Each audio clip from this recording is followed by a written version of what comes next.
Hello, everybody. Welcome to our last fundraising lab of the year.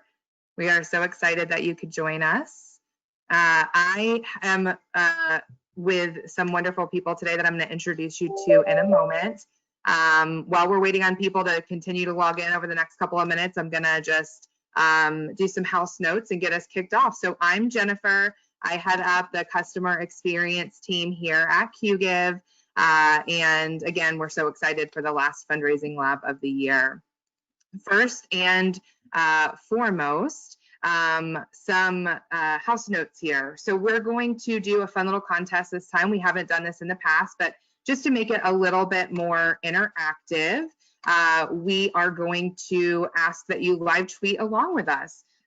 You can find us on Twitter by simply typing in QGive, all lowercase, no E, and follow along as we live tweet the event. We would love for you to share any nuggets or things that you find particularly engaging. And we're going to pick one person to get a QGive fundraising shirt. So follow along with us today, and that'll be a fun little contest that we're adding to this last fundraising lab. Second, ask questions in the comment box. So one of the things that we miss about our in-person events is kind of the more intimate, like live answer back and forth, like questions and answers interactive element, but we're going to do some of that at the very end today. So if you just type in your questions into the box as we're going along, there's a little questions box.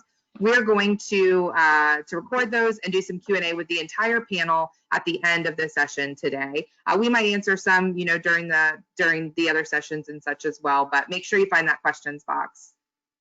As a reminder, it was in your emails, but today's event is worth 2.5 CFRE credits. So make sure that you put the session names in that template and get that submitted if you're interested. And then because I am on the customer experience side, I want to just take a quick moment to kind of plug something we've got going on over at QGive. We have our new donation forms officially fully launching in 2 weeks. We already have clients that are upgrading to them and using them live. They are looking amazing. They are multi-step, mobile-first design. They got a total makeover. There's lots more flexibility in custom fields, conditional logic within those fields. There's just so much. You're going to absolutely love them. So everyone is getting emails on these. Make sure you're paying attention. And then at the end, in our follow-up email, we'll have a way for you to sign up for updates if you're especially interested. And for clients, you can always reach out to support@qgive.com and we can help you upgrade. So be sure you're on the lookout for those. The number one question that we get during these is the session going to be recorded? Yes, it will. And we will be sure that we get that out in a couple, no more than 2 days after the event, with all of the resources, the slides, things that we reference. So don't worry, you'll have that in your inbox. So with that being said, sit back, grab a snack, grab a drink, grab a couple snacks, and enjoy what we have for you today. We have an awesome lineup. So the agenda is we're going to start off with Julia and Josh on how to use social media and digital strategies to build community and drive donations. If you are not familiar with Julia and Josh, they're a dynamic duo. We're excited that they're joining us for our final fundraising lab this year. So buckle up, that's going to be a good one. We're going to do a quick 5-minute break, and then we're going to dig back in with Abby. Abby Jarvis is our nonprofit education manager at QGive. If you join any of our other webinars, she's our webinar superstar. And she's going to be doing 6 no-fail tips for donation pages. We'll do another 5-minute break so you can stretch, get another snack, get another drink, and then we're going to come back and end it with myself. I'm going to be doing virtual fundraising examples, the first kind of half of that last presentation, and then we're going to do the Q&A with all of the panelists at the end for questions that we've gotten throughout the presentation. We've got that Fundraising Lab hashtag at the bottom right in case you forget it. Make sure you're using that when you're live tweeting to enter the contest. And without further ado, I want to do some introductions for Julia and Josh today. So I'm going to start with Julia. Julia Campbell is a nonprofit consultant and speaker. She's focused on digital storytelling, social media marketing, and online fundraising. She is the author of 2 books and a mom of 2 kids and a returned Peace Corps volunteer. Her passion is to get organizations and change makers to stop spinning their wheels and start getting real results using digital tools. Recently named one of the 25 most influential nonprofit thought leaders and one of the 7 nonprofit thought leaders to follow on Twitter during the coronavirus crisis. So that's Julia. And then her partner today, our partner in crime, Josh, is also with us. Josh Hirsch is the Director of Mission and Communication for Susan G. Komen, Florida. He has worked in the nonprofit sector since 2006 with a focus on educational philanthropy for both public charter and independent private schools. He has an extensive background in social media, digital communications, marketing, along with experience in grant research and writing, individual giving, special event planning, stewardship, and cultivation of donors. He is president for the Association of Fundraising Professionals in Palm Beach County, and also a member of the AFPeeps, the social media vanguard for the AFP International Conference, and other AFP initiatives. He has spoken nationally on social media and has had numerous articles published in professional journals. So cutting down their bios and telling you what the important things that I thought were important was pretty difficult, but I'm excited for you guys to get to listen to them. So without further ado, I'm going to hand it over to Josh to get you guys kicked off, and we'll see you in a little bit. Thank you so much, Jennifer. Thanks. We're going to get started. As we like to do with most of our presentations, we want to, we're not in person, but we want to get something creative. We want to get in your mindset. So we're going to do a little screen share today, and something called Menti. We're going to create a live word cloud. So you can take out your phone, you can go on your computer, and you're going to go to menti.com, and you're entering code 602250, and you're going to answer the question, when you think of a community, what words come to mind? And I'm going to play along with you all here too. So you're going to go to menti.com. There we go. Team, diversity, loyalty, support. And what you'll notice as certain words start becoming more prominent and stand out more, those are words that multiple people are saying. So support, together, inclusivity. Support is clearly a strong one. Diversity, very important when we're talking about community. Trust, love, diversity. So that support and together that keeps coming to, keeps standing out to us. Trust, collaboration. This is a great, great words. People. So to me, what stands out most is support. When we think of a community, we think of a group of people that come together and collaborate, whether that is to provide that sense of trust. You have diversity going on there. I love these exercises because it allows us, like I said, see what you're thinking about. What stands out to you, Julia? I really like that trust is a big word, and collaboration and support seems to be winning as well. People, togetherness, and common goals. I just saw neighbors, teamwork. Teamwork is a great one. I like the very positive words around community, because that's what we're talking about today. So yeah, exactly. So this is a great transition for us to think about when we take a physical community and bring that online into the digital world. What does a digital community really look like? And we think that we're going to be touching on some topics that'd be very relevant to this, some great examples. So I'm going to hand it now back over to Julia. And Julia is now going to take over. All right. So thank you so much for being with us today. Let me just get started. We are talking about how to use social media and digital strategies to build community and drive donations. And these slides are created by Josh, who is definitely the graphic designer with the most. And I am not a graphic designer, but we're so happy to be here for the last Fundraising Lab of the year. So Josh actually has a little bit of an upgrade to his title. He recently joined National Susan G. Komen as the Social Content Marketing Manager, but you heard our fantastic bios. We will not bore you anymore.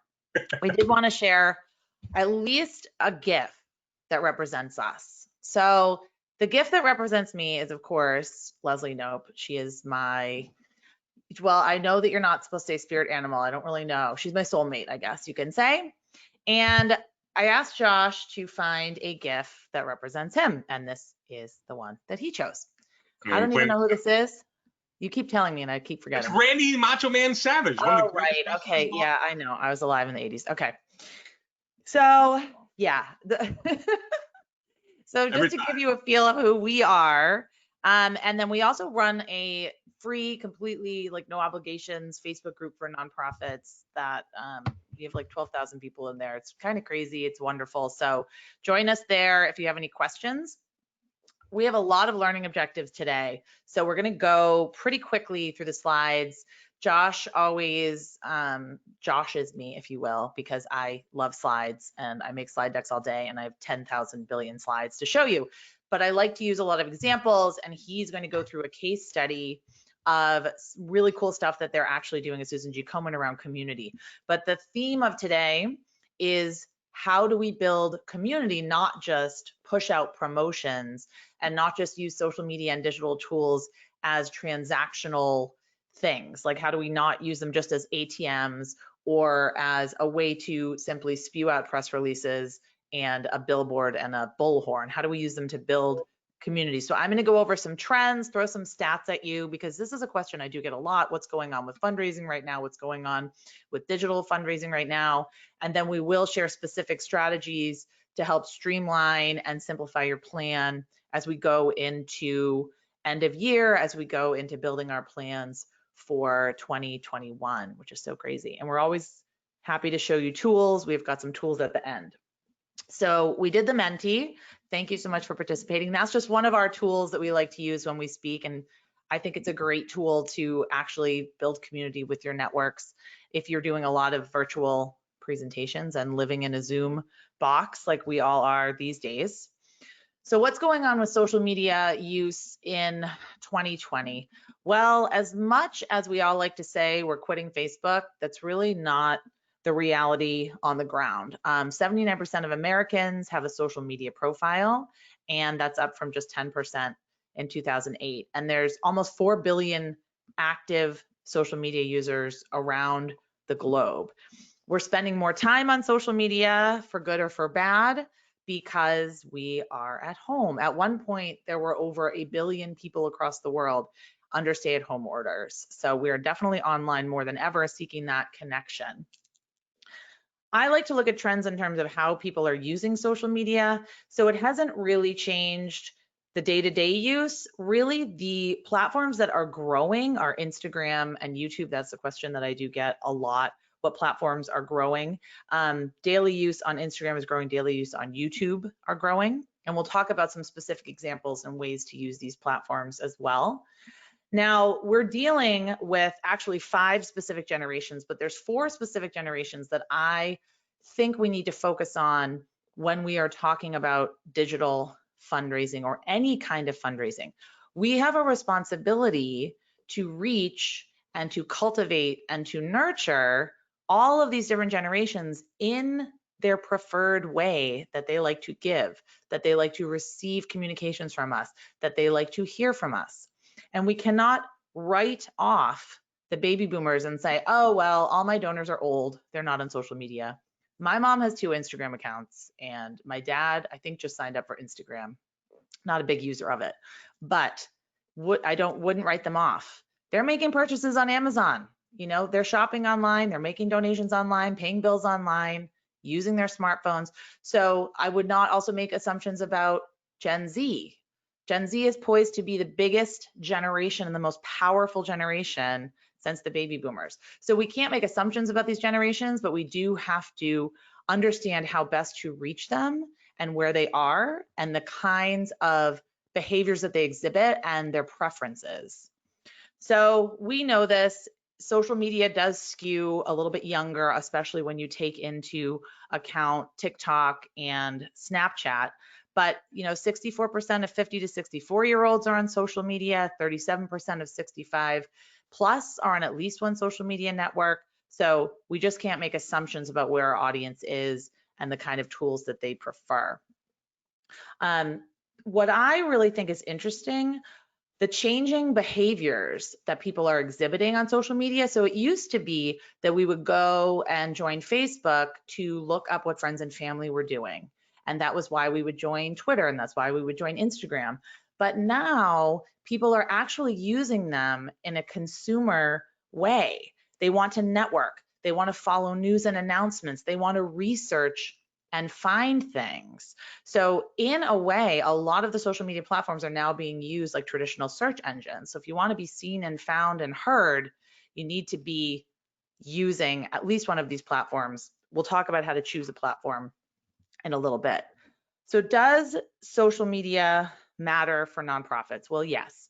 So the Global NGO Technology Report that was released found that the overwhelming majority of NGOs agree that social media is effective for fundraising. It is effective for creating online brand awareness.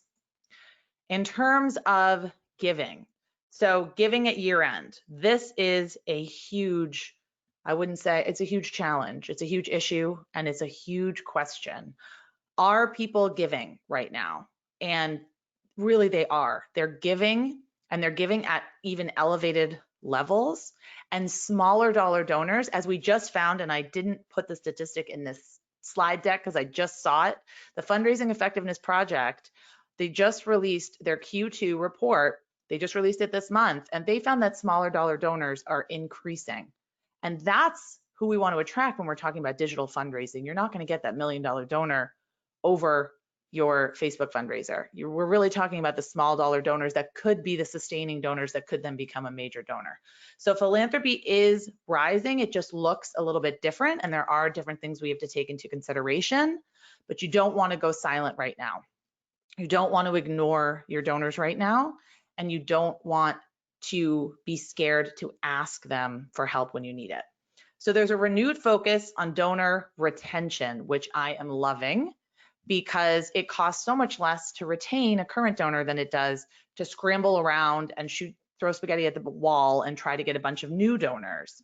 So social media and digital tools, some of the strategies that we're going to show you today, are designed to build that community with your donors so that they feel like they're part of a community, a neighborhood, a team, a collaboration, all of those great words that you came up with in that Menti. That's how you want them to feel, that they have that shared identity with your organization. You are part of who they are, and you're part of what they stand for and what they believe in. So AFP Global found that the majority of nonprofits are actually focusing on donor retention, intensifying efforts in social media, online and virtual events. No surprise there. I love this Venn diagram from Blue Frog fundraising, because what I think we tend to do, what I know we tend to do, is stay on the left-hand side, stay in the blue. We talk about, oh, this is what we want to talk about. We're so great. We have a press release. We have an event. We won an award. But what our donors want to hear from us, and what social media and email and our websites and digital tools are best suited to do, is to actually give them what they want, which is showcase how we helped solve a problem, what we achieved with the money that they so generously gave us. And I firmly believe that we have a unique responsibility and an obligation to be participating on digital channels, to be telling our stories.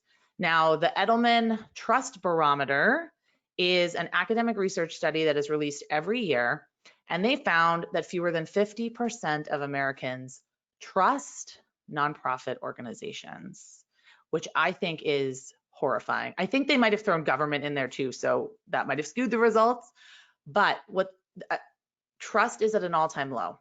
Noise, clutter, constant barrage of information is at an all-time high. And we're having a very hard time sifting through what's real, what's true, and what matters to us. And nonprofits have a unique role to play in civil society. We have a unique perspective on the problems that we're solving. We know the safety net is full of holes. We understand the problems that are happening on the ground. And social media is a fantastic way to really build support and raise awareness and grow that visibility for the problem that you're solving. I believe that we should be constantly focused on building a community of people who believe what we believe, and then we'll bring other believers into the fold and help share that information. And that we have an obligation to share this stuff to share this fantastic information and resources and the great stories on these platforms. So I'm going to turn it over to Josh for the next few minutes, and he's going to talk about some of the fantastic things they are doing at Komen. So let me just change the presenter. So take it away.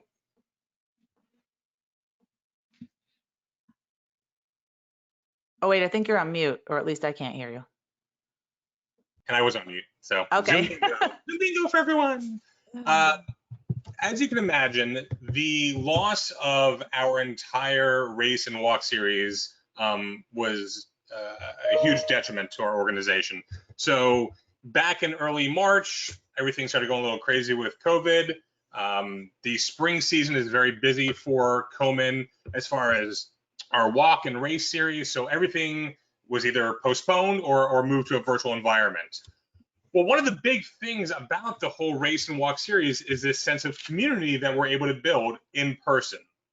Losing your team captain kickoffs, losing all your rallies leading up to the day of the event is significant because you don't have that sense of community. And a lot of the reason why we hear year and year that people come back to our events is because of that community. Being part of that survivor and co-survivor community is very important as you're going through treatment or as you continue on your journey through breast cancer.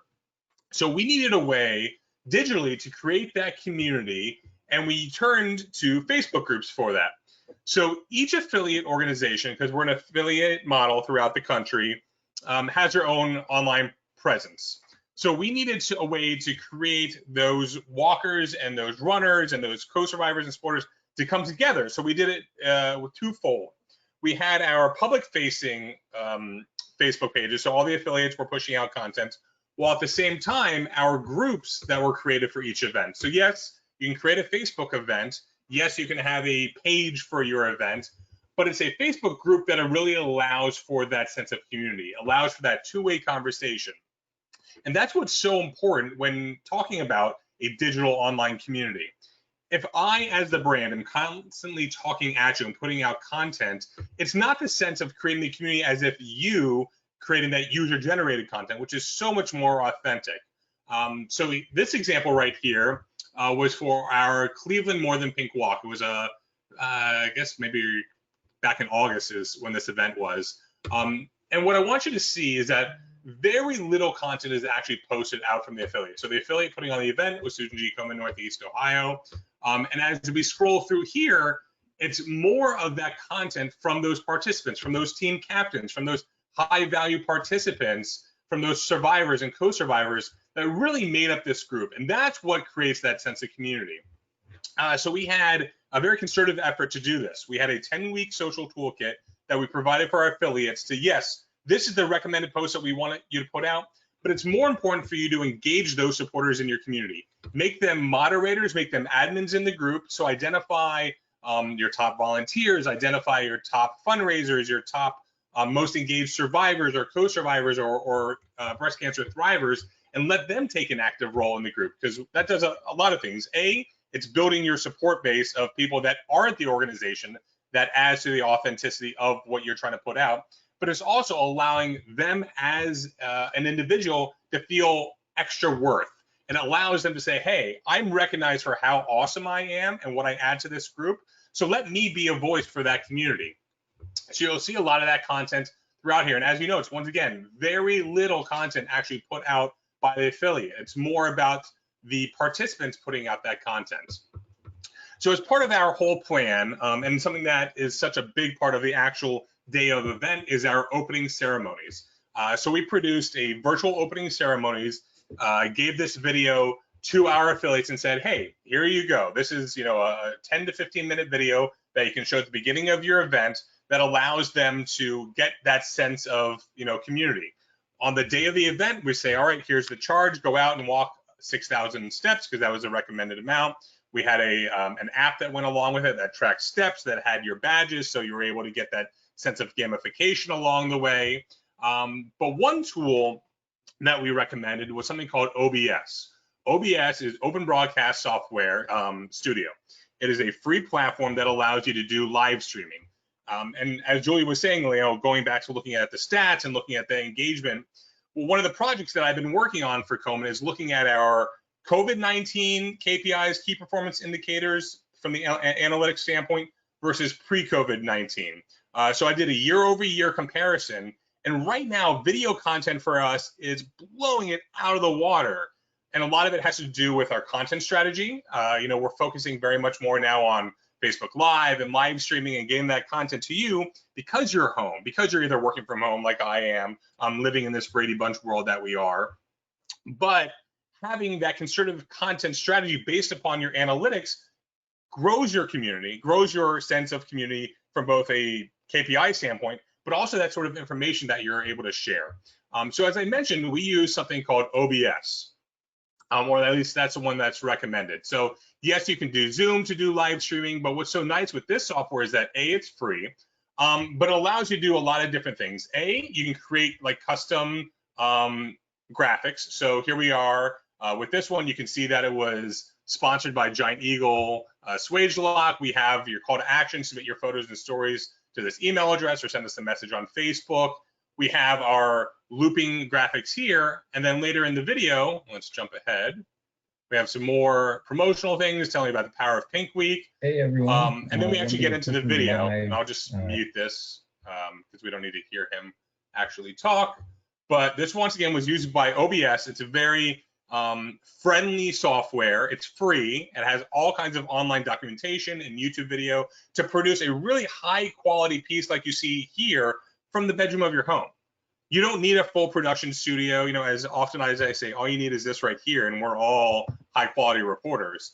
But it's using technology like this that allows you to create that sense of community. Here's Andrew coming into your home, sharing some important messaging as we get ready and get closer to the event.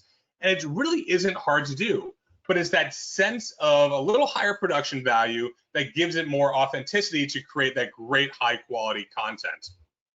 So let's jump out of here for a second. But also it's the sort of content that you're providing into that group. So we have those not triggers, but like, all right, well, these are certain types of posts that we want you to send on certain days, but at the same time, you're feeding it to your community members and allowing them to post. That's really what it matters. And I only keep harping on it, and I'll say it over and over. That sense of community is not necessarily built around you as the brand or the organization, but it's more about the people that are in your group or your community or whatever we want, word we're trying to use there. They're the ones that are driving it forward. You are merely the facilitator and providing the avenue for them to share that content. And I'm now going to hand it back over to you, Julia. Sure. I think that's really important because what I see happening when nonprofits want to start a Facebook group, it's always around their agenda and promotion. So that's not going to work. I think that that's a fantastic example of how to leverage social media ambassadors to really even grow your community, but also to get content from them and to, really explore what their interests are, what they're talking about, what they like, what they want, and what they want to hear from you. So, awesome. But let's just build on that for a second. It's reacting to your community. So Yes. Just because you have a plan, and you're like, all right, this is what I'm going to post on Tuesday. If there are things that are happening in the world, if there's content that's being produced by your community in that group, react to it, listen and engage. That's so much more important than you saying, all right, well, it's Tuesday and I have this post scheduled and I have to push it out. That's not authentic. Exactly. We want authentic online community created here. Yeah, and I know that Komen is really like a gold medalist at this, just because you've spent so much time highlighting your community members and not like, I don't know, I mean, maybe this is a bad thing. I don't know the name of the executive director, but I know that everything on the Facebook page, everything on the Instagram, it's stories from your community, and you're constantly like cultivating and sharing out those stories. And when I'm a donor, that's what I want to see. I want to see me. I want to see like people that value what I value, or people that think like, they think things are important like I think they are important. So I think that's awesome. You're doing awesome stuff. Okay, so you can see my slides. Yes. So it's very simple, your digital year-end plan, and we'll talk about, specifically how you can use each of these tools to accomplish this. But really, this is your very simple, streamlined year-end plan. If you have no other plan, this is what you're doing. If people don't know, like, and trust you, they are not going to give you money. They need to know and like and trust you. So that's what you're going to be doing in October. That's what you're going to be doing in November. And then you're going to hopefully maybe have a year-end fundraising campaign. I know that most of you are. If you're on this webinar, it is Fundraising Lab. And then cultivate and build that community by thanking people in January. So your 3-part digital strategy framework, the 3 phases of any successful digital strategy: clarify, which is build your roadmap. That's kind of the not sexy stuff, which we'll talk about, goal setting and audience identification. You can't do any of the sexy stuff like live streaming or TikTok or Twitch or anything like that if you don't know where you're going, if you don't have your roadmap. Then you captivate, collect, craft, and share the right content. Cultivate, which is commit. There's a lot of C's here. Commit to your cadence and calendar, and cultivate your audience. So how do we do each of these? Clarify. Now, we've all been in this meeting. I've definitely been in this meeting. I feel like I'm in this meeting every single day. What's the campaign idea? We're going to go on Facebook. What are we going to do? Oh, I don't know. So the campaign idea is not getting on Facebook or social media in general. That's not the campaign idea. Your goal is what you would do if you couldn't fail. What do you hope to accomplish? And what do you hope to achieve with social media specifically, or email marketing, or any tool that you are deciding to check out? But we're talking about social media and digital today. But what do you hope to achieve? What does success look like for you? What do you want people to do? What do you want people to feel? Because if we're just doing a storytelling campaign, I think that's fantastic. Inspiring people in November, tell some great stories. And then when you get around to actually reaping the rewards of that, then you can actually do the fundraising ask after they're inspired. Did you want to add to that, Josh? Yeah, I think what's important here is you want to have a singular goal for each content post. Don't send them on multiple places. Have a single CTA with a single URL, because most times, yes, your post you're putting out on whatever channel is great, but you want to have them do something. And most times having them do something is going to be on your website, or have them go sign up to be an advocate on your advocacy page, or have them sign up for your newsletter. So if you're having multiple asks or multiple CTAs within that single post, it's diversity is not good in that sense. You want to have a single goal for each content piece. In the sales and marketing, a confused customer always says no. A confused donor always says no. So don't ask them to do multiple things. Getting on Facebook, I hear this all the time. Start tweeting, get 5,000 fans. These are not goals. These are tactics to get to your goals. If cat adoption is your goal and you have a viral video on YouTube, but it does not help you achieve your cat adoption numbers, it is not a success. Sorry to say. Maybe it's a success later. Maybe you'll reap the success later, but it's not your goal. Cat adoption is your goal. Then you identify your target audience. Your target audience on social media, especially the people that you want to attract to help you achieve your goal. I know we all have 5,000 audiences. I have been a development director. I've worked with nonprofits for many, many years, but it's so important to know the common threads that run through the audience that you're trying to target. Because if you're running a campaign, say you're running a public awareness campaign to get more people to call your hotline, that's a very different audience than if you are running an online fundraising campaign and you need to raise $50,000. So know your target audience inside and out. What do they value? What do they want to know more about as related to your work specifically? What motivates them? What drives them? What makes them irrationally passionate about you? And then you might want to address some knowledge gaps. So this is one of my favorite campaigns. It's called Dear Future Mom. And they wanted to run, this particular organization, they're actually in Italy. They wanted to run a campaign addressing myths and misconceptions about people with Down syndrome. And they also wanted to inspire their donors around a fundraising campaign that they were having. So they answered questions that they get pretty frequently, and they looked in Google for what people were searching. I can't even imagine going to Google and trying to find out what people are searching about, because I wouldn't want to know. But they found that people search for terms like, can people with Down syndrome get married? Can people with Down syndrome cook? Can people with Down syndrome go swimming? All these things, go to school. So they answered the questions in the Dear Future Mom campaign, and they created it as they were talking to a mother who had just found out that her child was diagnosed with Down syndrome. It's a really powerful campaign, but they truly understand their audience and they truly understood their goal. And this is an example that I give all the time. My favorite, Rhodes Scholar, they had over 500,000 fans on Facebook and less than 2% engagement because they did not know who they were talking to, and they were trying to be all things to all people. And they found that who they wanted to attract was a woman, an older woman, usually a widow. She takes their trips, she sits on their board, she promotes them to her friends, and she's one of their most loyal donors. And they call her the funky grandma. And you can't tell her that she can't hike Mount Everest, and you can't tell her that she can't take guitar lessons at 85. That is who she is, and you really get a clear picture of her. So every time they post on social media, they have her in mind.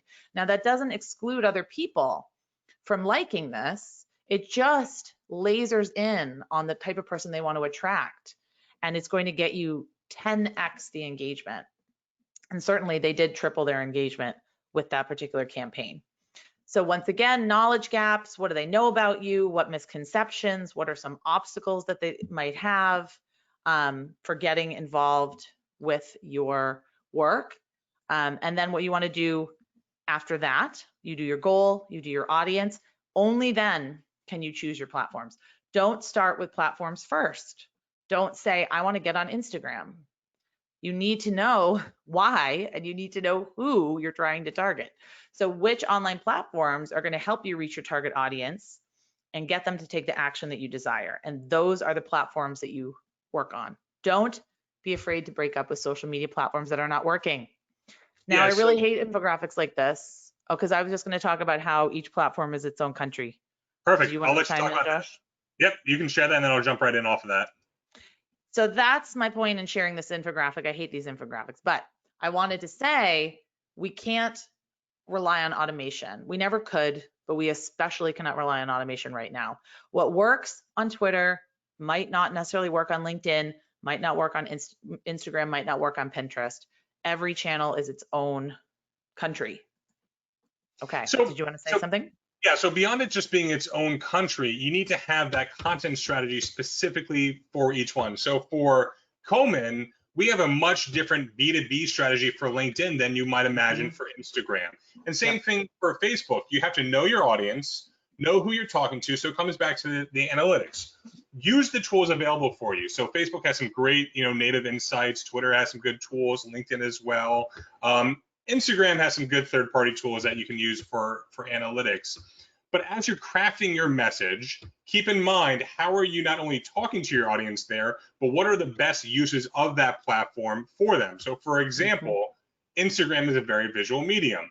On there, you don't have the ability to click a link in the post. So it's always like, link in bio, or like, you get the little finger pointing up, to click up there. Also, the CTA is different for that. So you're not going to be putting in like a URL there because that doesn't do anything for you. Same thing, if you are not an audience that appeals to a Snapchat demographic, well, then why are you on Snapchat? Just because TikTok is the new fancy, shiny toy, why are you going to be driving in a new, shiny, fancy toy if you're okay with what you got currently?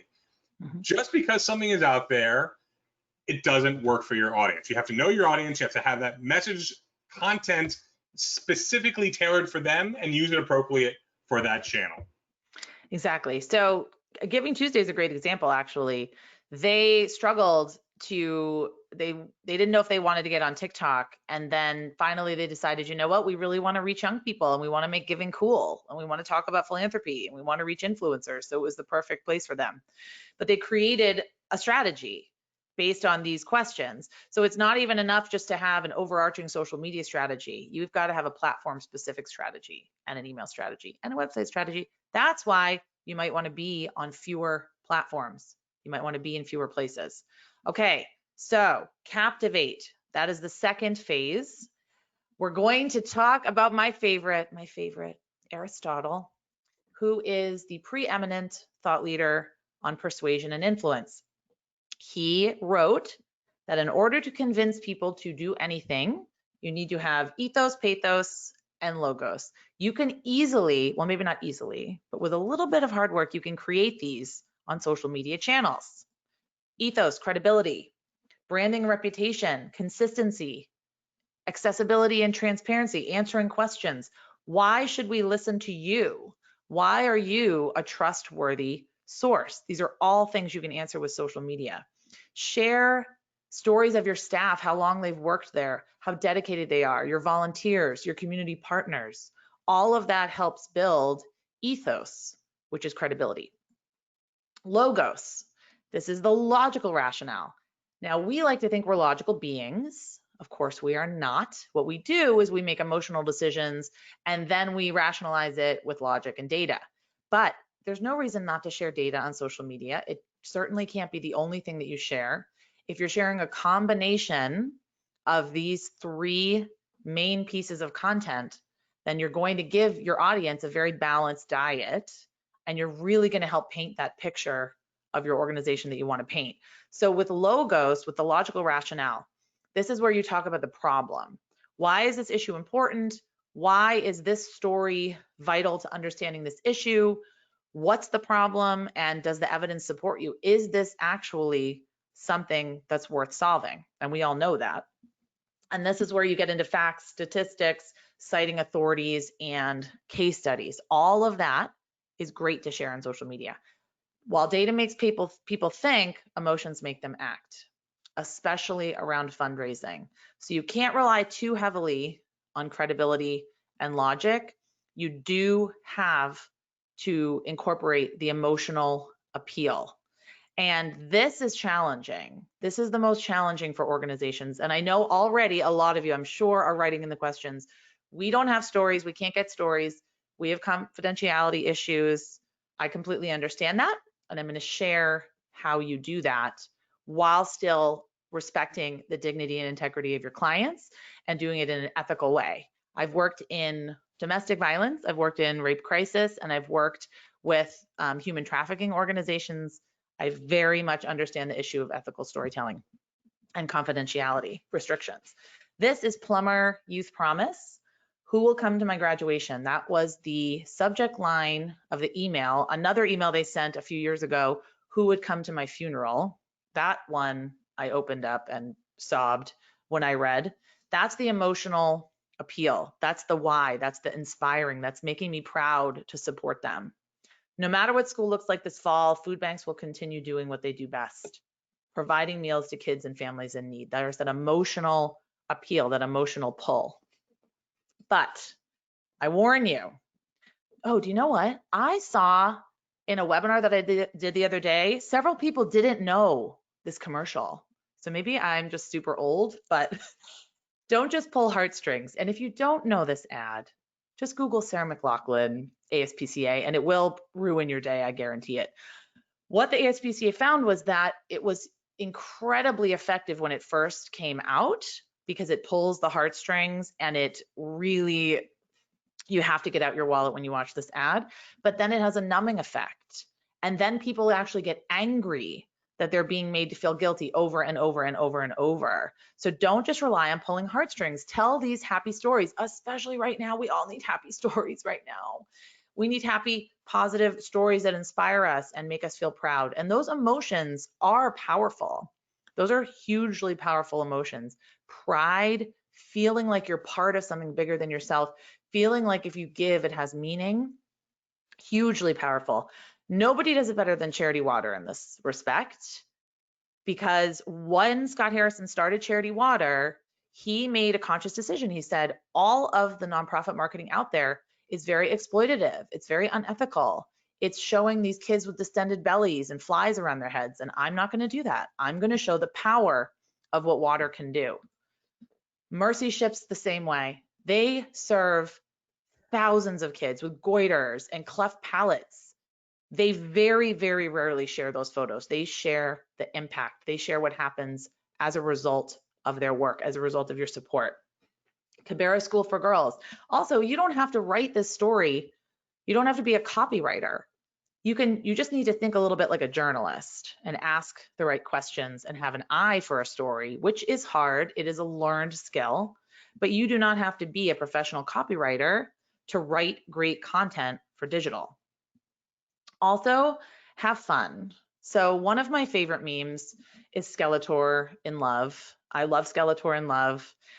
This is just one of my favorite memes that I actually found from a nonprofit that I really like, because they had posted this on their page, and I just thought, oh, Skeletor with his red wine and his cat.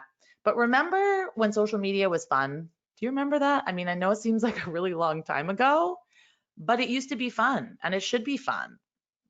This is the TSA. Now, if you told me that the TSA would be my favorite Instagram account to follow, I would have said that you were nuts. But it's really funny. They know their voice. They know what they're trying to do. And they're using the platform the way it's supposed to be used. Instagram is a little bit more casual, a little bit more friendly, a little bit more humorous. Think about ways you can use the tools the way they're meant to be used. Like Instagram stories is like your B-roll.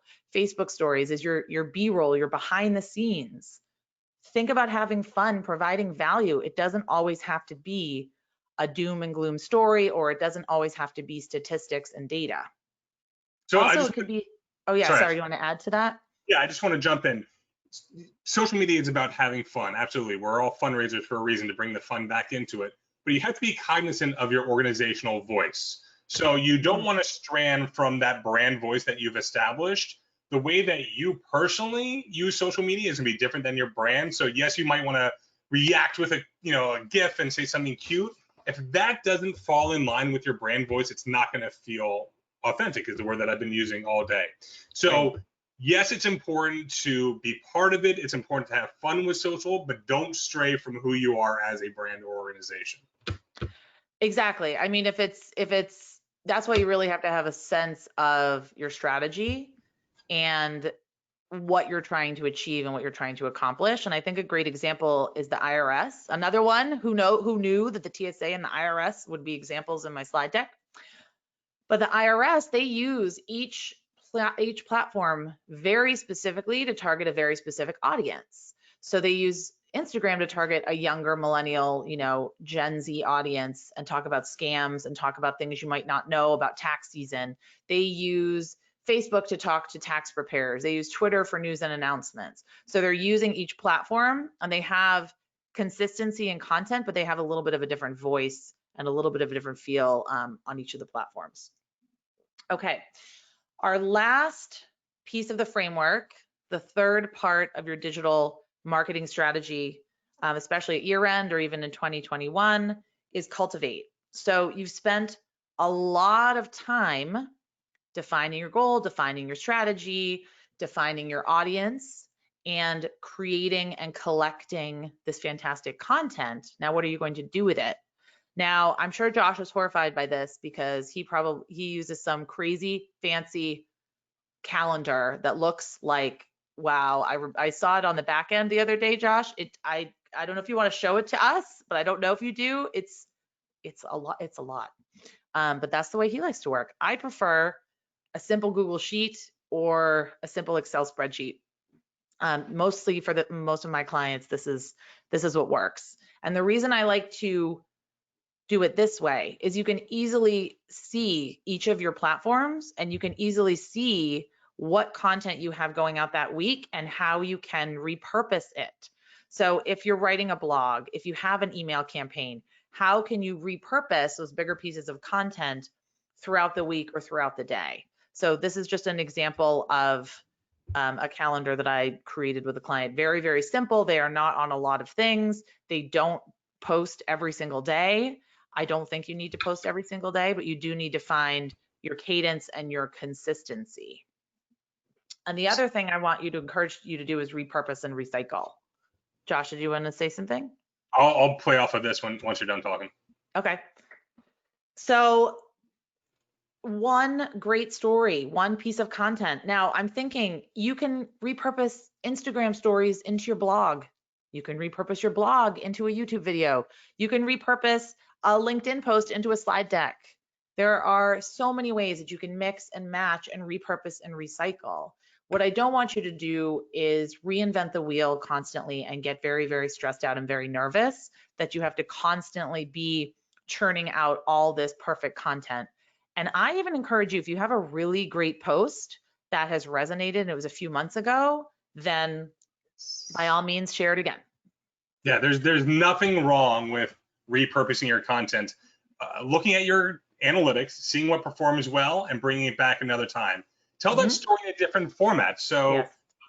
you know, what works well on Facebook, there's another way to repurpose that content for your Twitter. Take your Facebook Live that, you know, you tune into the Nonprofit Nerds, you watch Julie and I talk about a topic on a Friday. Well, that one piece now has become a YouTube video. It's being shared in her email newsletter. It's now going to live as an embedded post on her website. She's tweeted out sound bites from it, and she has now repurposed that also for her IGTV.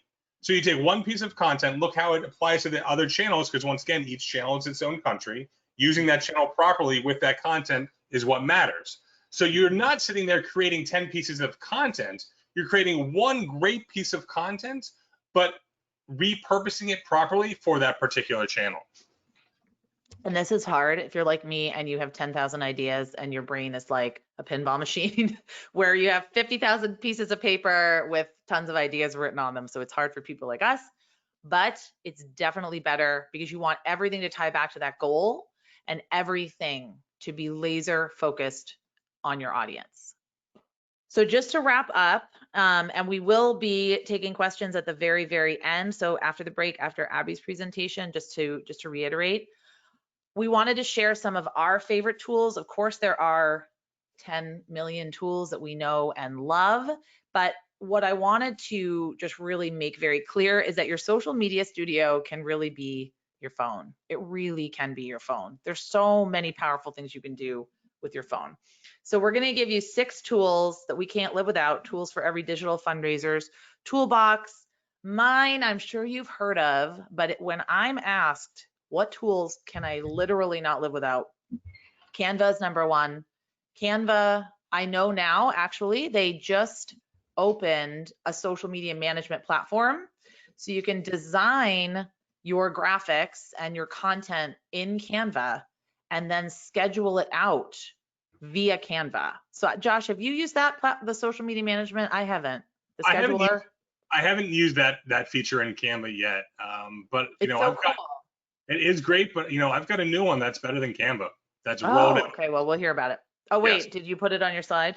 I didn't because you mentioned Canva, so I'll just talk about it here. Sure. It's called Projector. Oh, yeah, Projector. Can you wait, how do you spell that? I'm going to put it in the chat for people. Like it's spelled, Projector, okay. So it sounds. It's very similar to Canva. It's designed for the non-graphic designer that can be looking at your computer, say, all right, well, I need to create a Facebook post. Well, I don't know if Facebook post is 940 by 88 px, or a Twitter post is 1050 by 712, I think it is. Numbers that how would you remember that? Nerd. What can I say? Although Twitter has changed their dimensions recently to about a 1600 by 900. I haven't seen it completely rolled out yet, but they're changing their pixel dimensions some. So it has all those presets in there, so you don't have to worry about it. But what's really nice, and it's going to be one of my tools that I talk about later, is the way that it integrates with Unsplash. You can create IG story or Facebook story templates with that. You can create animated motion graphics. Projector is awesome, and it's free. Nice. The thing, so Canva, if you're a nonprofit, and we have the link here for the Canva for nonprofits, you sign up, approval process isn't that long. You're a 501c3, you'll get then access to their business premier features. And one of the best parts of that is the magic resize button. That magic resize button and the background erasing. I love that too. What? The background erasing. You can erase the background of pictures. That is good too. But I like that magic resize button when you're looking at your multiple platforms, you're creating that one piece of content. But the worst thing you can do is have a graphic that's not visually optimized for that platform. So you'll have, you know, your great square, you know, 800 by 800 px IG graphic, and then you bring it over to Twitter and it doesn't fit right because like that face might be a little shifted up. So you want to make sure by using tools like Canva, which have the preset templates, or using Projector, that you can have those already set.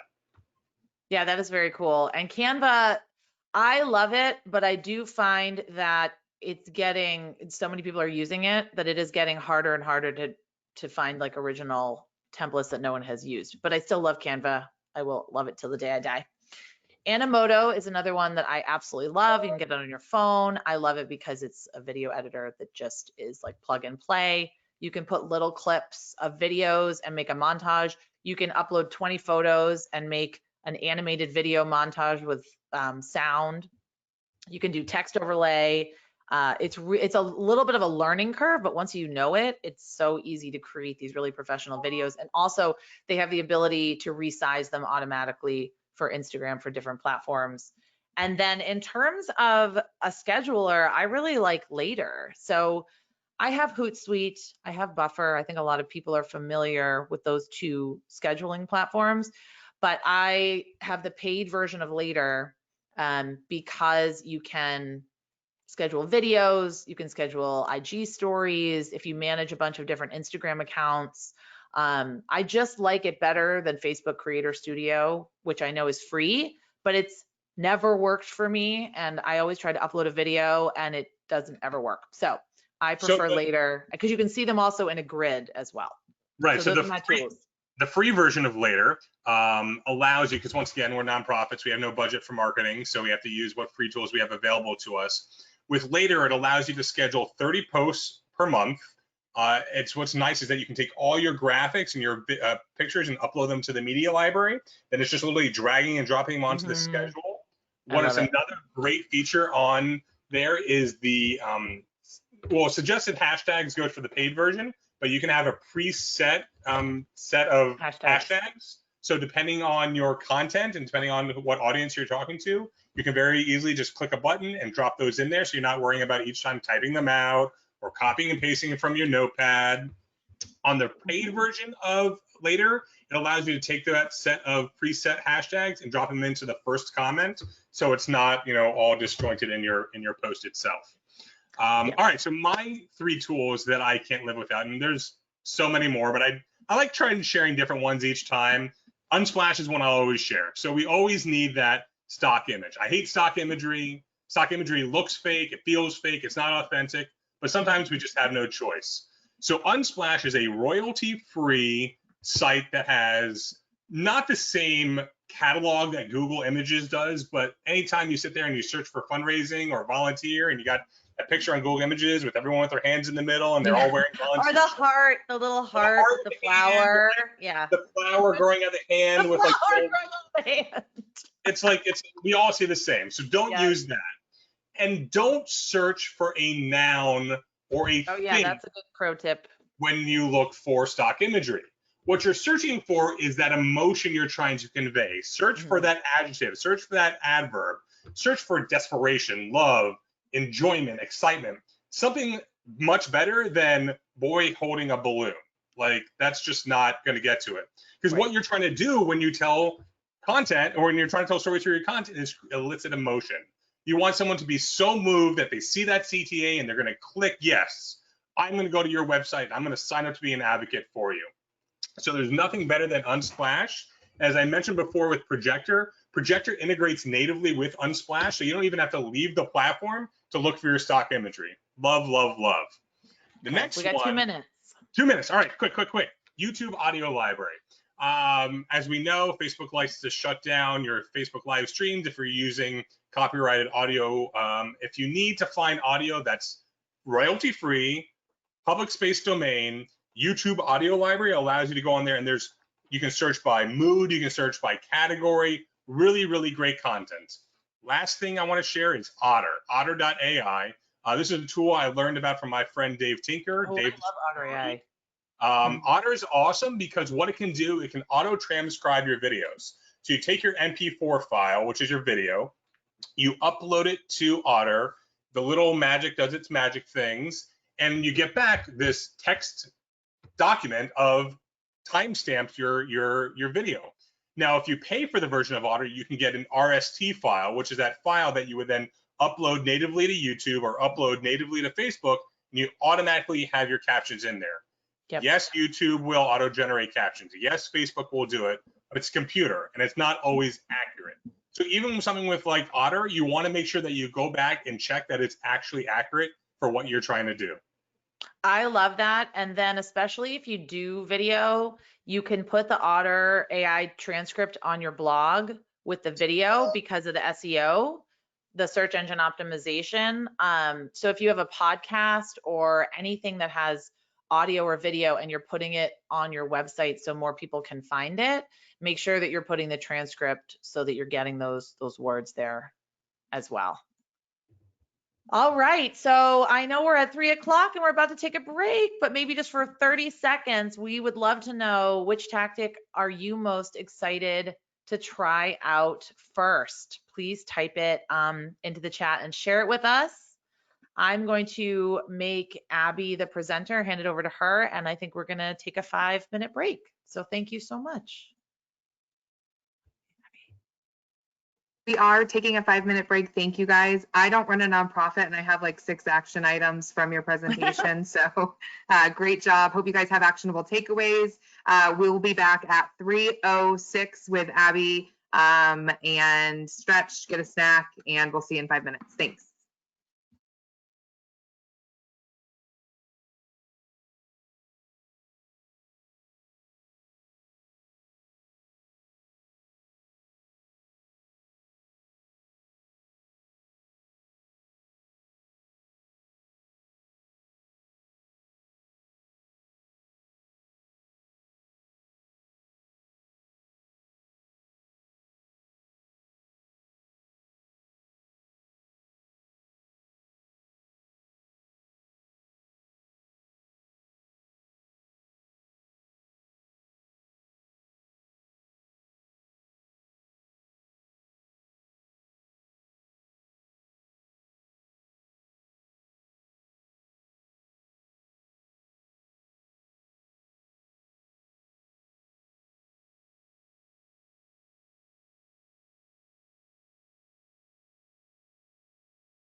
Okay, everybody.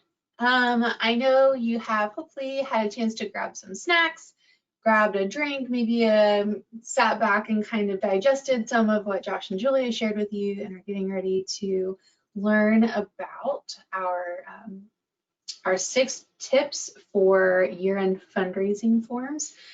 Before I get super into it, I wanted to introduce myself again. My name is Abby Jarvis. I'm the education manager over at QGive.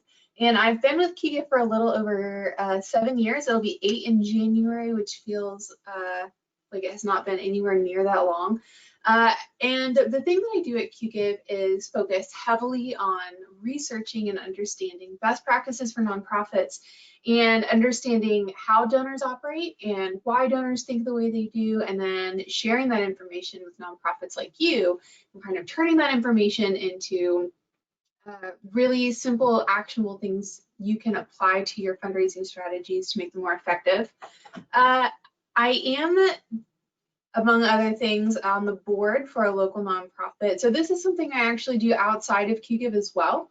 I'm on the fundraising and marketing committee for this nonprofit that I work with here in town. So this is something that I do in work and out of work. It's something that I read a lot about all the time. And I'm going to share some of my favorite little strategies with you today. That's a picture of me with my husband there. In addition to being very into the nonprofit world and understand that, I'm also a gardener and did a stint as an amateur beekeeper and do some writing. So the things that I'm going to get into with you today are all about why we should focus on building great donation forms and then how to do that. So I know this is something that is kind of one of those things when you are setting up your actual campaign that can kind of get pushed down to the bottom of your priority list. When you are working on your social media strategies and putting together your direct mail pieces and really considering all of your donor outreach, it's easy to kind of neglect actually putting together a donation form that will support all of the activities that you're doing. So before I really get into how to make your donation form wonderful, I want to get into why we should consider this at all.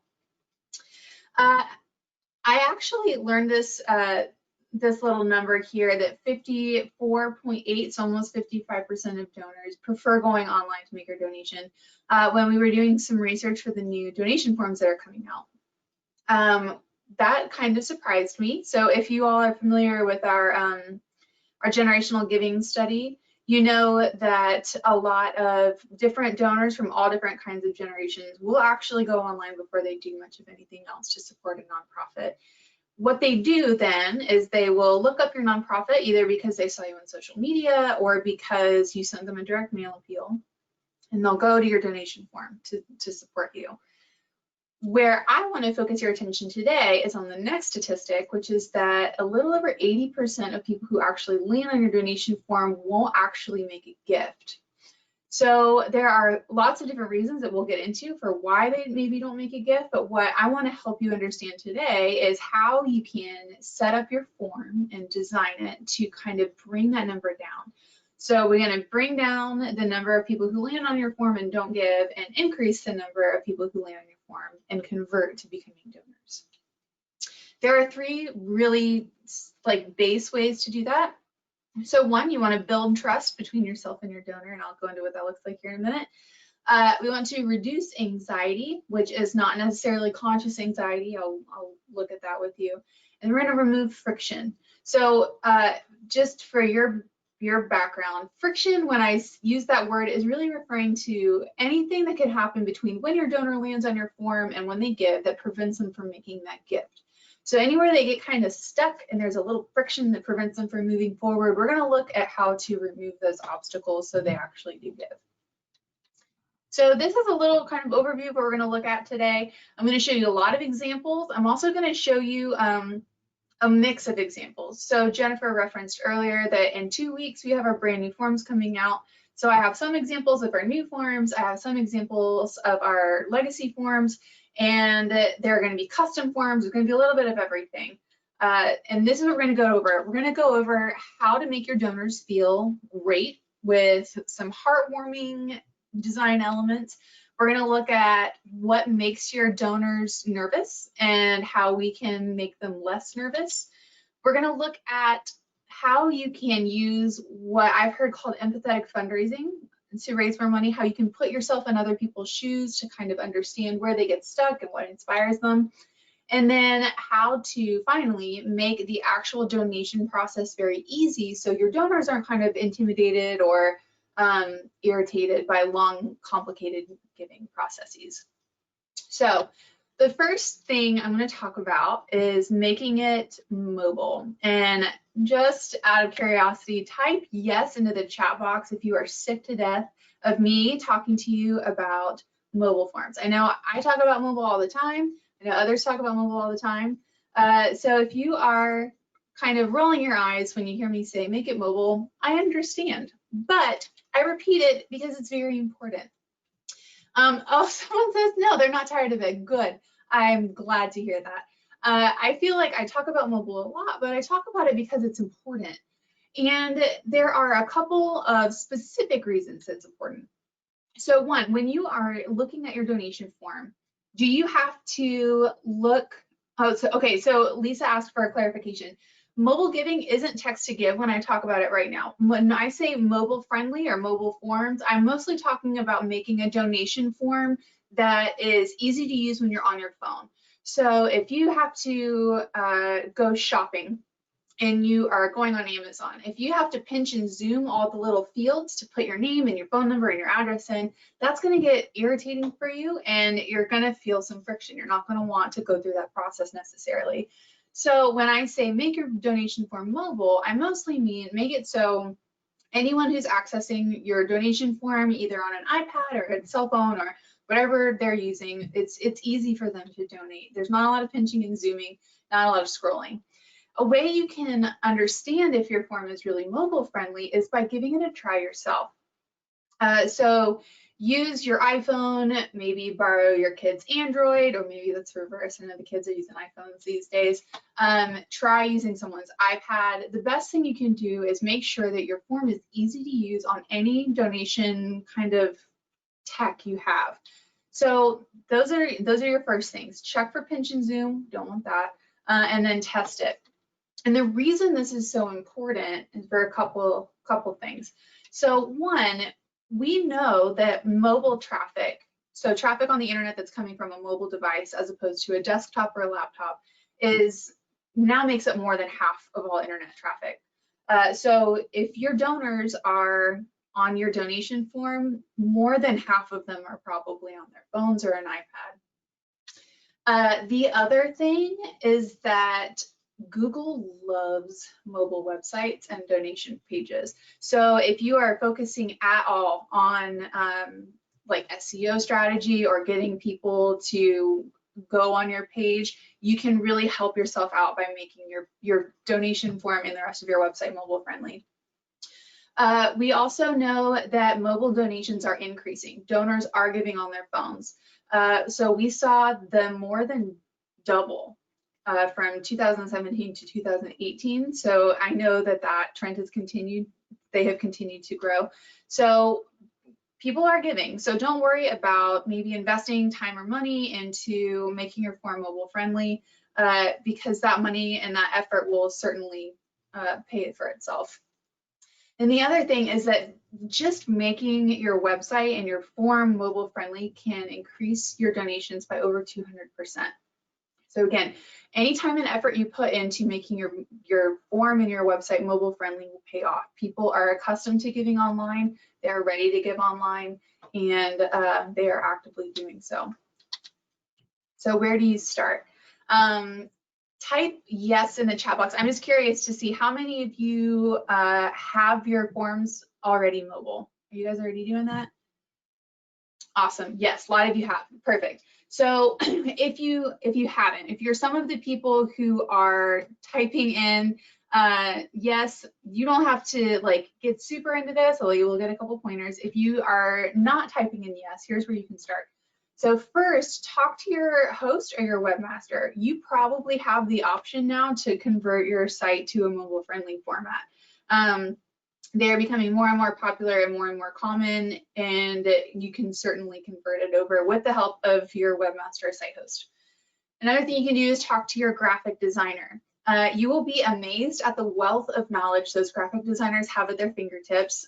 For example, I didn't realize that when I post a blog entry to the QGIve website, that if I have my images formatted just slightly differently, it's much easier for people to read online.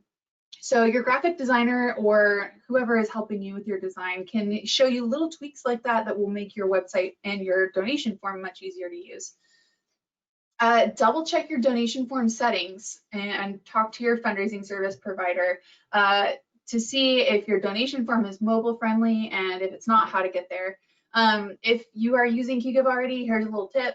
Your form is automatically able to be mobile optimized, and you can always kind of check in with us to see how to make your form even more mobile friendly. There are lots of options in your control panel where you can turn different fields on and off so people on their phones aren't having to enter as much information. There are all kinds of options that way. All right, my next big pointer is this: your story belongs on your form. It is one of the most, including storytelling elements, is one of the most powerful ways you can inspire your donors once they land on your form. And remember, at this point, most of people who are landing on your form are not going to go on to make a gift. So our goal here is to make that number change. We want it to go down by adding some storytelling elements. So here's kind of a fun example. We know that most people who land on your form aren't committed to making a gift, but we can help them commit to making a gift. And some ways we can do that are very simple. One is we want to add a high quality image. Josh and Julia actually referenced this organization in their presentation. This is an example from Mercy Ships. This is a custom form they set up, but I wanted to point out something that's really wonderful. They have this before and after photo up here in the top right, top left, no, my right from my left. And they really show in one very simple image the impact that a donor can make. So they have this beautiful little girl who has a big smile now because she received a life-changing surgery. That's wonderful. To kind of reinforce that even further, oh, here's the picture, and there's the impact statement. I have many monitors set up on my computer, so I want to make sure we see everything. So we've got a great impact statement that will really drive home what people are achieving. So we've shown them a picture of the little girl they're going to help. We have told them that they can make an impact by helping renew lives with their donation. And they've kept it very brief. So you'll notice you don't have to feel like you're going to go in and read a whole nonprofit like story paragraph. It's short, sweet, and to the point. The other thing they did here that I really appreciate is that they reiterated here the impact that donors can make if they give monthly. So that's an extra little piece of copy that they included. Again, it's very high quality, very succinct. There's not a lot of content on this page, but it is a great job of reiterating to donors, one, the impact that they can make, and two, that they can make an even greater impact by giving monthly. So this is a great example here. Why is including storytelling elements on your form so important? Wouldn't it be easier to just kind of have one general all-purpose donation form that you can use for every campaign that arises? Not necessarily. So one thing that we want to remember as we, because I do this too, are building our donation forms is that humans are very visual creatures.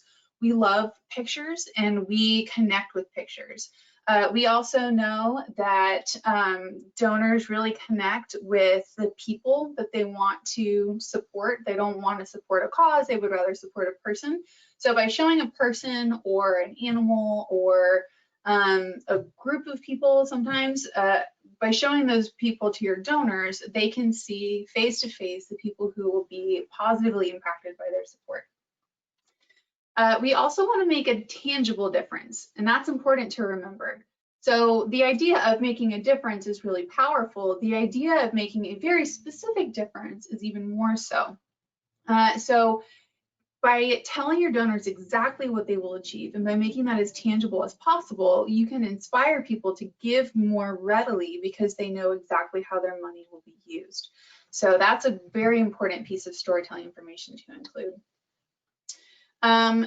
We want to remind them that they are giving to an organization, but they're supporting real people. So the more you can do to support that, the better. And I wanted to just give you a couple of little hints. So one, add an impact statement. So you can see in this example here, they say by giving monthly, you're helping us advance our mission. They help people become unstoppable 365 days a year. That's really wonderful. The other thing they did here that is great is they used you language. Note that they don't talk about we, the organization, make a difference 365 days a year. They use you. That helps donors connect even more easily with the actual mission. And then here's a tip. We all love nonprofit videos. They're beautiful, powerful storytelling assets. Do avoid putting them on your donation form, though.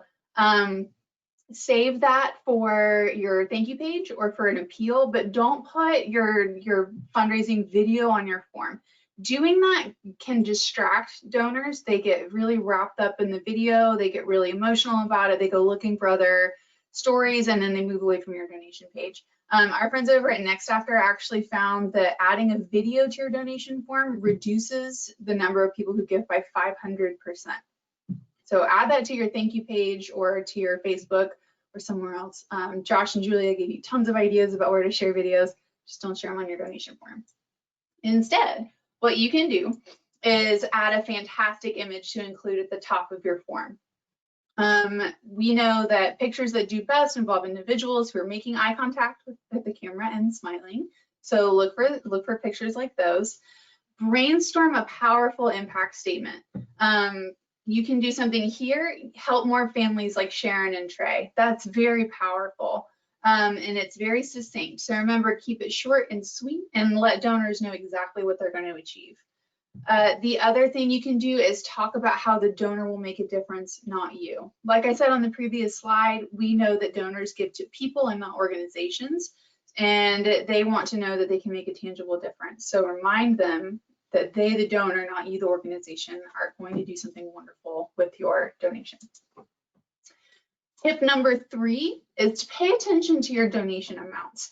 I'm going to show you some very easy ways you can use suggested donation amounts to show donors their impact, and then kind of scratch that online shopping itch. So I'm going to ask you to type yes again if you have been online shopping like wild since the start of the pandemic. I know I have. Jennifer says, duh, yes. Yeah, you're like me. We love online shopping. We are doing it more than ever, and I'm going to show you how to scratch that online shopping itch with your donation form. So we want to show donors their impact. You have already thought about how to do that on your donation form by sharing pictures and storytelling elements. Now we can show them even more their tangible impact by showing them suggested donation amounts with descriptions next to the donation amounts. So this is a great example. They have a variety of different options that go from $25 to $5,500. So there's a broad range here. And then they also describe what each dollar amount can actually achieve.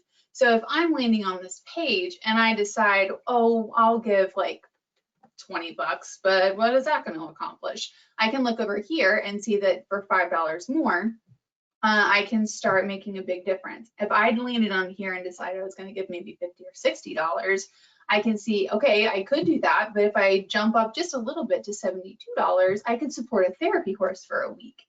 This shows donors their impact and can also actually encourage them to make larger gifts than they had originally intended to give. There are lots of opportunities here to experiment with the suggested donation amounts by themselves that you choose, the descriptions that you add to your suggested donation amounts, and then the style that you offer. So why would you even care about doing this? One, I mentioned earlier that donors who land on a form that has suggested donation amounts can give more. And that is actually supported by the data that we've pulled out from QGive. We know that adding an impact statement to different dollar amounts can increase the amount raised on that form from anywhere from 60 to almost 80%. So the conversion rates go up and the gift sizes go up. donors understand their gift's impact. And remember, when I talked to you a little earlier about form anxiety or an anxiety that people have when they're giving, one of the questions that they have at the back of their mind is my money really going to make a difference? If you can show them how their money will make a difference, they'll be more likely to give. The other thing that's really important here is that it actually helps keep your donors connected to the story you've been telling them as they're actually giving. So if this page, if I come across San Francisco City Impact on Facebook and they're asking me to give to my hungry neighbors this Thanksgiving, I land on the form, they've reiterated that call to action up here, but then they've also come down here and said for every meal you help provide, you can essentially, for every $2.05 you provide, you give a meal. So I can imagine with the suggested gift amounts exactly what that looks like. So where do you start? This is a great question, and it's going to look a little different for everybody. So I would say start figuring out a reasonable range of suggested donation amounts. When I say reasonable, I mean a couple of things. If you know that your average donor gives you $30, you probably wouldn't ask for a donation of $10, and you probably wouldn't start your appeal at $75. You want to kind of give them a little bit to stretch toward. Maybe you want to start with $30, maybe you want to start with $35, and then work up from there. If you have never once in your entire life had someone give more than $1,000 on your donation form, maybe make $1,000 your upper limit, or stretch a little bit just above that. Another thing you can do is add descriptions that's related to the story that you've told so far.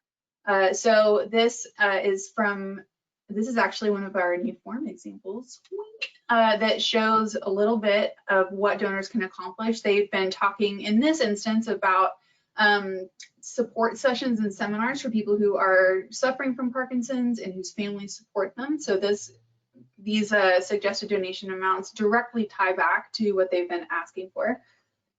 And then, like I said, when you're adding descriptions, focus on showing the donor something tangible. Doing that, one, again, like I said, kind of helps us understand how our gift is going to make an impact. But this is where that shopping idea comes in. When you land on this form that I'm showing you right here, you aren't just giving an amount of money, it's kind of arbitrary, to a group that will maybe achieve something kind of cool. This is almost like shopping. In this case, you're not buying pillows like I did for Amazon Prime Day. You are buying a support group session for someone. You are covering an hour at a conference. You are providing a family consultation. It really scratches that online shopping itch. Just check over here. How do you balance telling people? The idea is, how do you balance telling people what their money will cover and like if it will actually cover that? That is where you do need to be a little bit creative. This is an opportunity to help donors visualize what they can achieve, but it's not necessarily an option. I don't know, that gets kind of into a funny area. So if you are setting up a general, like annual year-round donation form, maybe you would want to get a little broader with your descriptions of what people are going to accomplish. If not every $100 donation is going to actually go to buy a family support session, you can help them understand other things, like maybe a $45 gift will help you keep your lights on for your seminars, or a $50 donation will help provide food for 10 dogs for a week. You can get creative with those. I've got a lot of questions coming in about that, so we can get to an answer and answer that more in depth at the end, but I would try that, go with a broader description. If you do have multiple programs that you're supporting, you could consider setting up an individual donation form for each individual program, and then directing donors to that program's donation form when you are appealing for that. Or you could send them to your annual form if you're just making a general appeal. So this is a fun little section. I'm going to use Jennifer's favorite phrase, and I'm going to say you can kind of take this to the next level or supercharge it with a cool feature from our new forms, and that is the ability to set an image picture or an image for a suggested donation amount. And that can help you really associate each amount with a photo that reiterates the impact.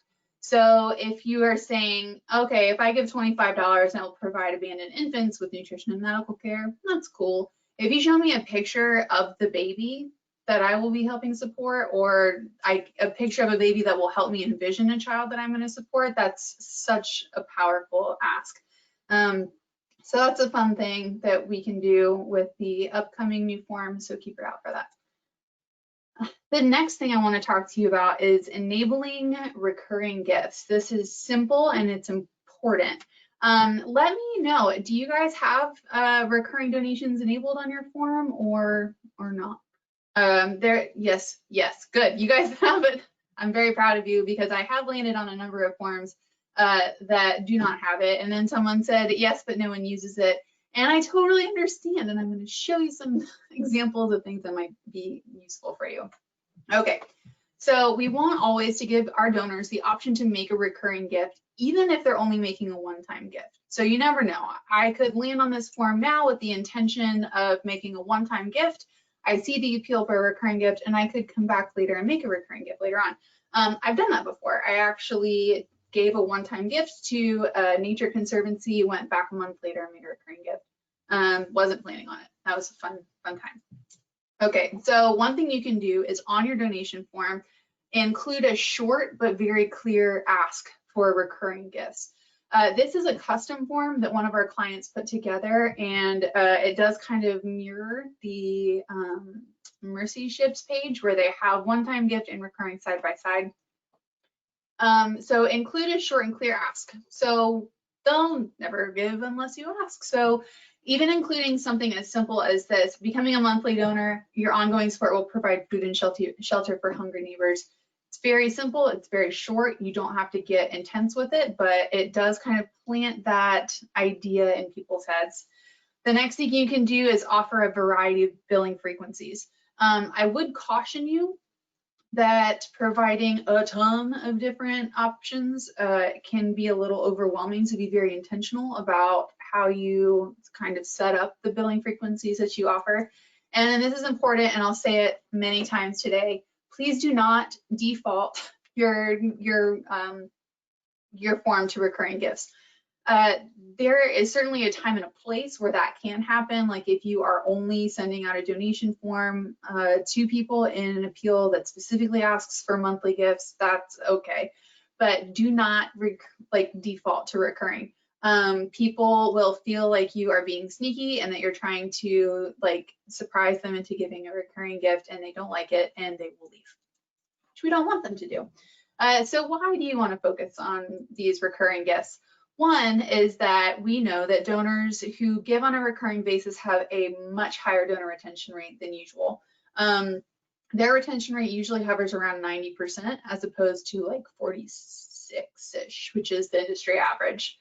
We also know that people who give on a monthly basis give around 42% more than people who don't. So if you are putting a lot of time and effort into attracting new donors and you get a recurring donor, your effort and the money that you put into acquiring that donor will have a much higher return on investment because they'll stick around longer and they'll give more. It's also a really wonderful engagement tool. I can speak to this because I am a millennial. We know that a little over half of millennials would rather give you a monthly gift than one large gift. Mostly because we don't have the disposable income to make a single large gift. So give us the option and then ask us to give to you on a recurring basis. If you don't know where to start, here are some simple things you can do. The first thing is just to enable recurring gifts on your form. Maybe add a little call out, add a little short case for support, let them know why they might want to give on a monthly basis instead of a one-time basis. And then I would also encourage you to do this. Let donors change the start and end dates if they want to. So the use case here, say I land on your form, I want to give you $20 a month. It's Giving Tuesday. I would like to set it up now, but I don't get paid until Thursday. So what I could do maybe is go to your form, see, oh, I don't necessarily want the gift to be billed today. I would rather you bill it on Thursday. So I can still give to you when the thought occurs to me, but I can set up a billing start date that works for me. So it's something to keep in mind. Another thing, because I'm so excited about it, I really hope you guys are as excited as me about new forms, because we have this really cool thing. This is my new favorite feature. It's called our nudges. So you can offer recurring options to your one-time donors through this nudge. And you can turn it off if you don't want them on, or you can leave them on, which I think is a good idea. It's a great opportunity to make a last-minute request for ongoing support. People are free to opt out. Everything is very easy for them. You can kind of use this little area here where it says make it ongoing to make another last-minute case for support. And it is a great way to establish that sense of urgency with a donor that's already engaging with you. One thing I've learned in the marketing world is that people don't read when they're online. They may have totally missed your recurring giving options, and this is a last minute way to remind them that that's there. Our fifth tip is to streamline your form. This is where I'm going to talk to you about friction a lot, because people are very intimidated and put off by long forms. And the shorter and more simple you can make your form, the more likely people are to actually finish it. So a couple of things you can do here. Wow. So you can keep required fields to a minimum and remove non-essential fields. So just a little fun fact. One piece of information you probably do want to collect someday is your donor's phone number. But we know that requiring a phone number can actually cut the number of donations in about half.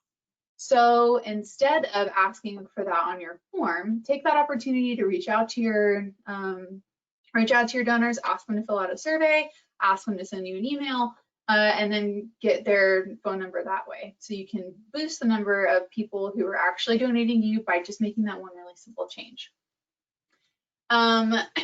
So right now there is a lot going on in the world, and it is easy to add a CAPTCHA to your form. That is actually something that can be a very good move for you, especially if you are seeing a lot of shady characters using your form for card testing or anything like that. If you can avoid using a CAPTCHA, do, but your form security is more important than anything. So unless it's necessary, avoid CAPTCHAs, but don't worry about adding one to your form to keep you and your donors safe. Like I kind of alluded to earlier, you can add a link to a survey after a donor makes a gift. And that is a great idea for a couple of reasons. One, if you've streamlined your form to kind of cut back on the number of form fields people have to fill out, they'll be more likely to actually go through the form and give to you. The other thing you can do is use that as an opportunity to connect with donors on a second level. So I always talk about the Ben Franklin effect, which is the idea that if someone does a favor for you, they actually feel like they like you more. So if you want to make your donors like you more, ask them to do you a favor. If they do, they will feel much more fondly about you than they would otherwise. So simple, small psychological hack. It's a fun thing to do. So why? Like I kind of alluded to earlier, donors are turned off by long forms. They won't complete them. So the shorter you can make it, the better. Take off any extra fields. And then just seeing a form that looks long is enough to kind of turn people off. So even something simple like adding extra text to the different sections of your form can make your form look long. So keep those extra fields and that extra content to a minimum. If you feel like your form is really long and you don't want it to be, and you want to shorten it, where can you start? It's a great question. Make a test donation on your form. So maybe leave your office so you get out of your mental zone. Go on your phone and do it so you can knock out the mobile friendly bird at the same time. Make a test donation and see where you get stuck and see what you don't like and see if you really need to ask that question there.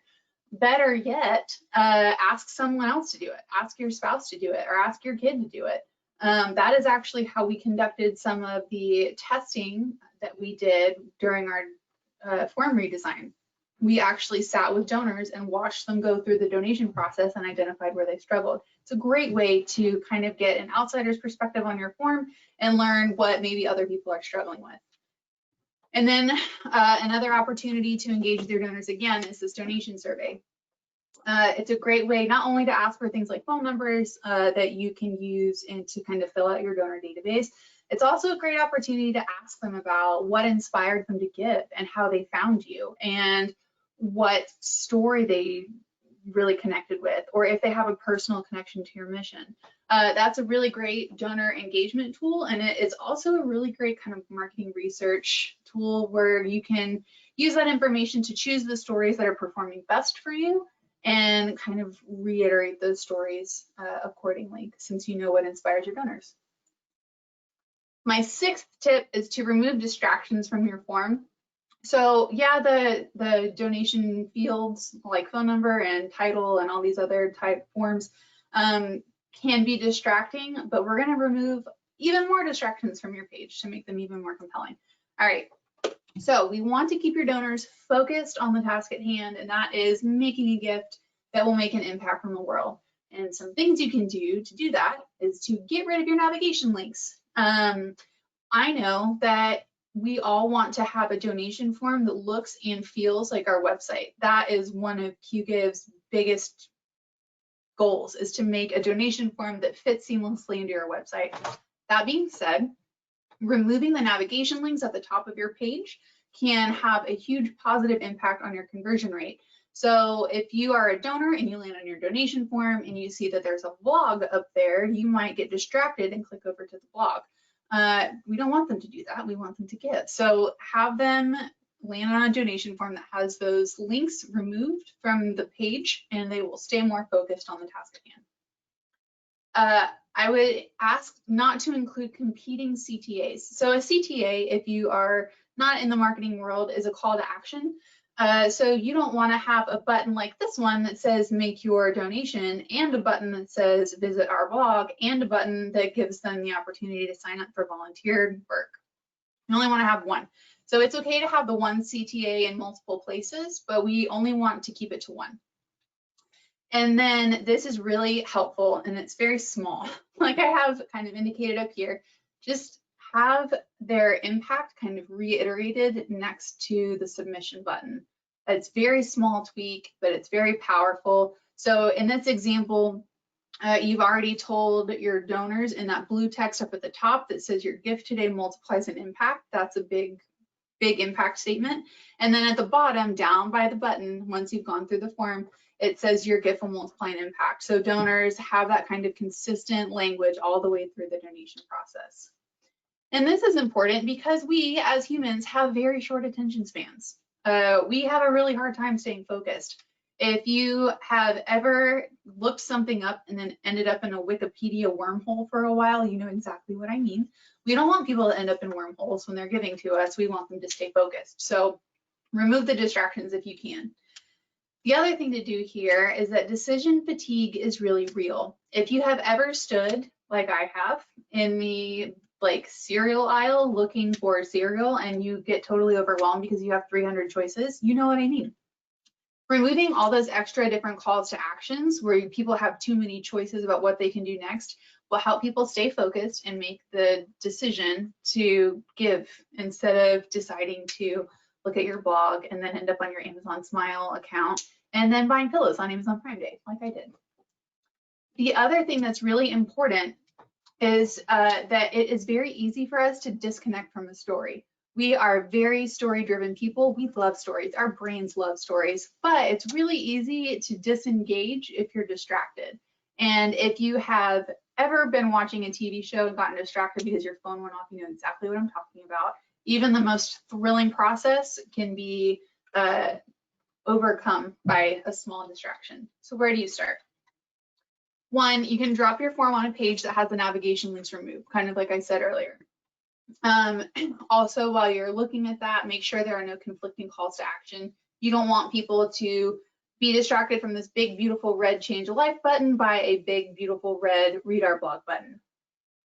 The other thing you can do is to revamp your buttons and the form language. So right here, like I showed you earlier, this change a life picture is really great, and it is extra compelling because it isn't just a simple donate now button. Donate now buttons are great and fine, but if you can get a little creative, that's all the better. The other thing you can do, kind of like I alluded to earlier, is use later communications to offer different ways for people to get involved. Maybe in the same email that you send out afterwards, you can ask people to fill out your survey or sign up for an opportunity to come tour your facility. Those later communications are a great way to engage with donors. We've already talked a little about that, and it's also a great way to give donors the opportunity to engage with you later on instead of being distracted. I'm going to give you this bonus tip. I really tried hard to stick with 6 tips. I was going to cut this one, and I didn't because it's important. So here's a bonus 7th tip for you. I'm going to talk with you a little bit about trust indicators and what those are and why they're important. They're really small details, but they can have a huge impact on a donor's decision to give. Okay, so I talked to you about anxiety a little bit at the beginning of the webinar, and we talked about how we want to reduce our donors' anxiety when they're on the page. A lot of that we've already handled. We've answered some questions for them. We've let them know how they're going to make an impact. We've let them know how their money will be used. We've let them know by telling some stories that you're a legitimate organization, but you can use a couple of other design elements to make them feel even more secure in their decision to give to your donation or on your donation form. Okay. I would highly recommend you use the HTTPS prefix on your form. That is a visual signal that your form is encrypted and secure. And on most web browsers, I think now, if you look up at the URL for the page that you're on and it has that prefix, it has a little lock icon next to it. And I know that that is something that a lot of people are looking for. People are very leery about providing their personal and payment information online. We want to know that we're safe when we're doing it. So look into that if you haven't already. Another thing you can do is kind of what I have shown here. Just that little lock icon near the payment information really makes donors feel safe. Our friends over at Next After found that adding that little icon can have a huge positive impact on the number of people who actually go through and complete their forms.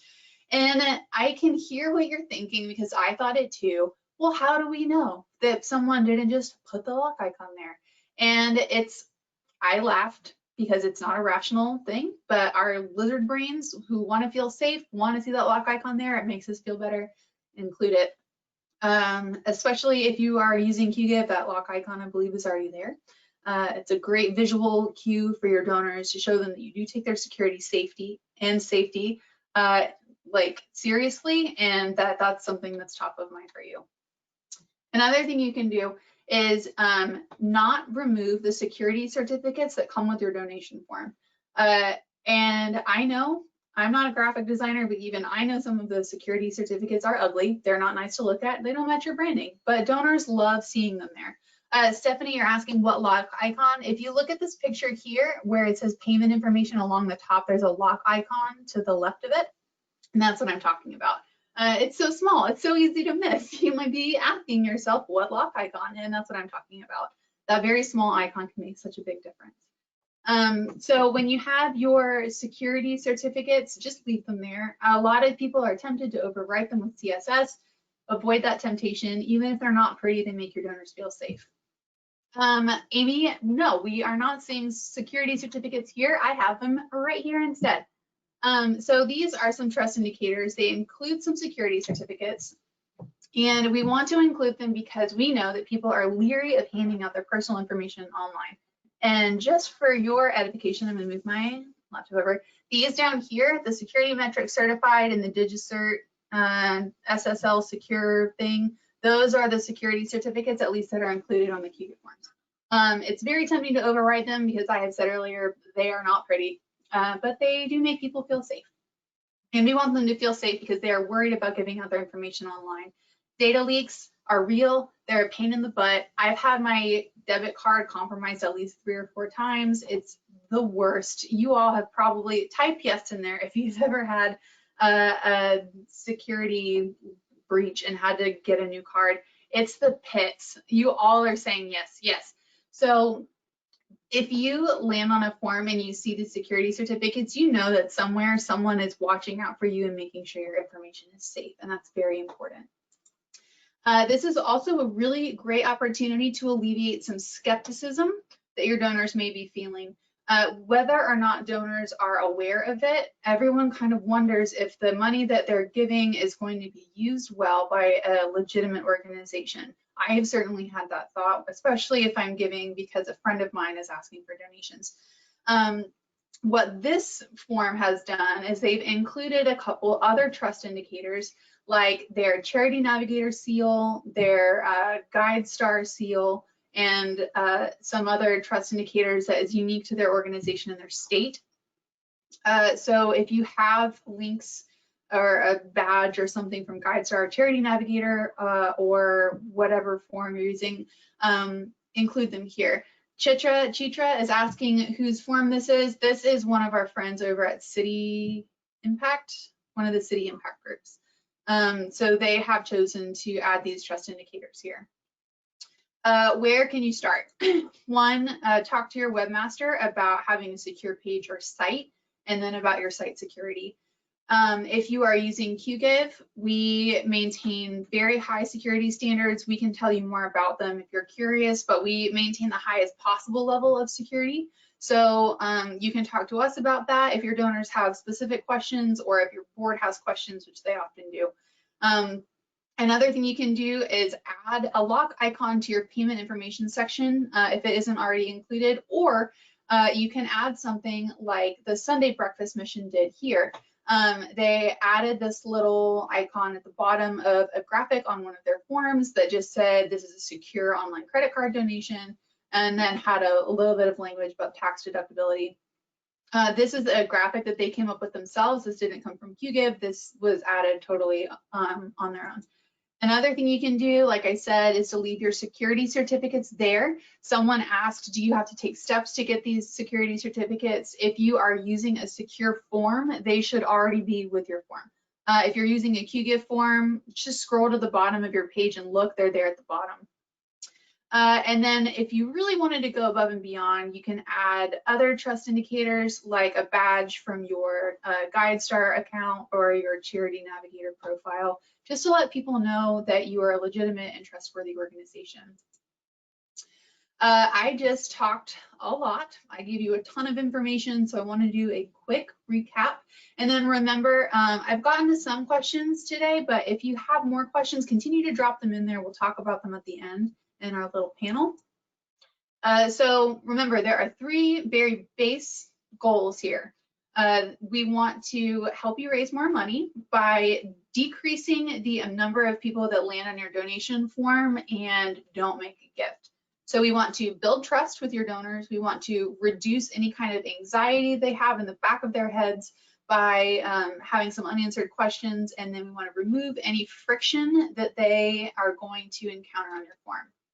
So one, to make sure your form is a mobile donation form, and then run through your donation form to make sure that you're not getting stuck anywhere and that everything kind of works as it should.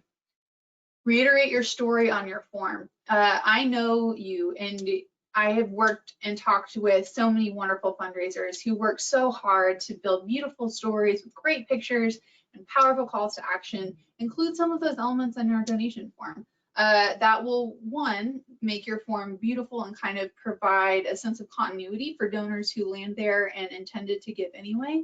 And it is also a really powerful way to appeal to donors who have landed on your form and maybe haven't necessarily decided yet if they're going to give. Include some thoughtfully chosen suggested donation amounts and then add a description to them if possible.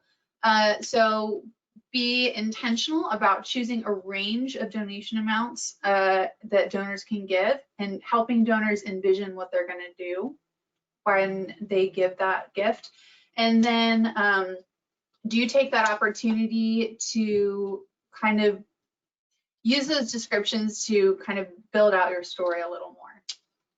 add recurring donation options if you haven't already. And then if you want to go the extra mile, add a small call to action or a small little graphic design that kind of draws attention to your monthly options. Remove any links, navigation items, or other calls to action from your form that could distract your donors from actually finishing the task at hand, which is going through the donation process. And then do whatever you can, whether it's leaving your security certificates visible at the bottom of the form or adding a guide star and charity navigator seal. Just let your donors feel safe and let them know that you take their gift seriously, that you are taking steps to keep their information secure, and that you will use their money wisely. That all being said, I do know we have some more questions. I'm going to go ahead and transfer things over to Jennifer now. We'll get to those questions at the Q&A session at the end. Let me turn things over to Jennifer. Move my thing again.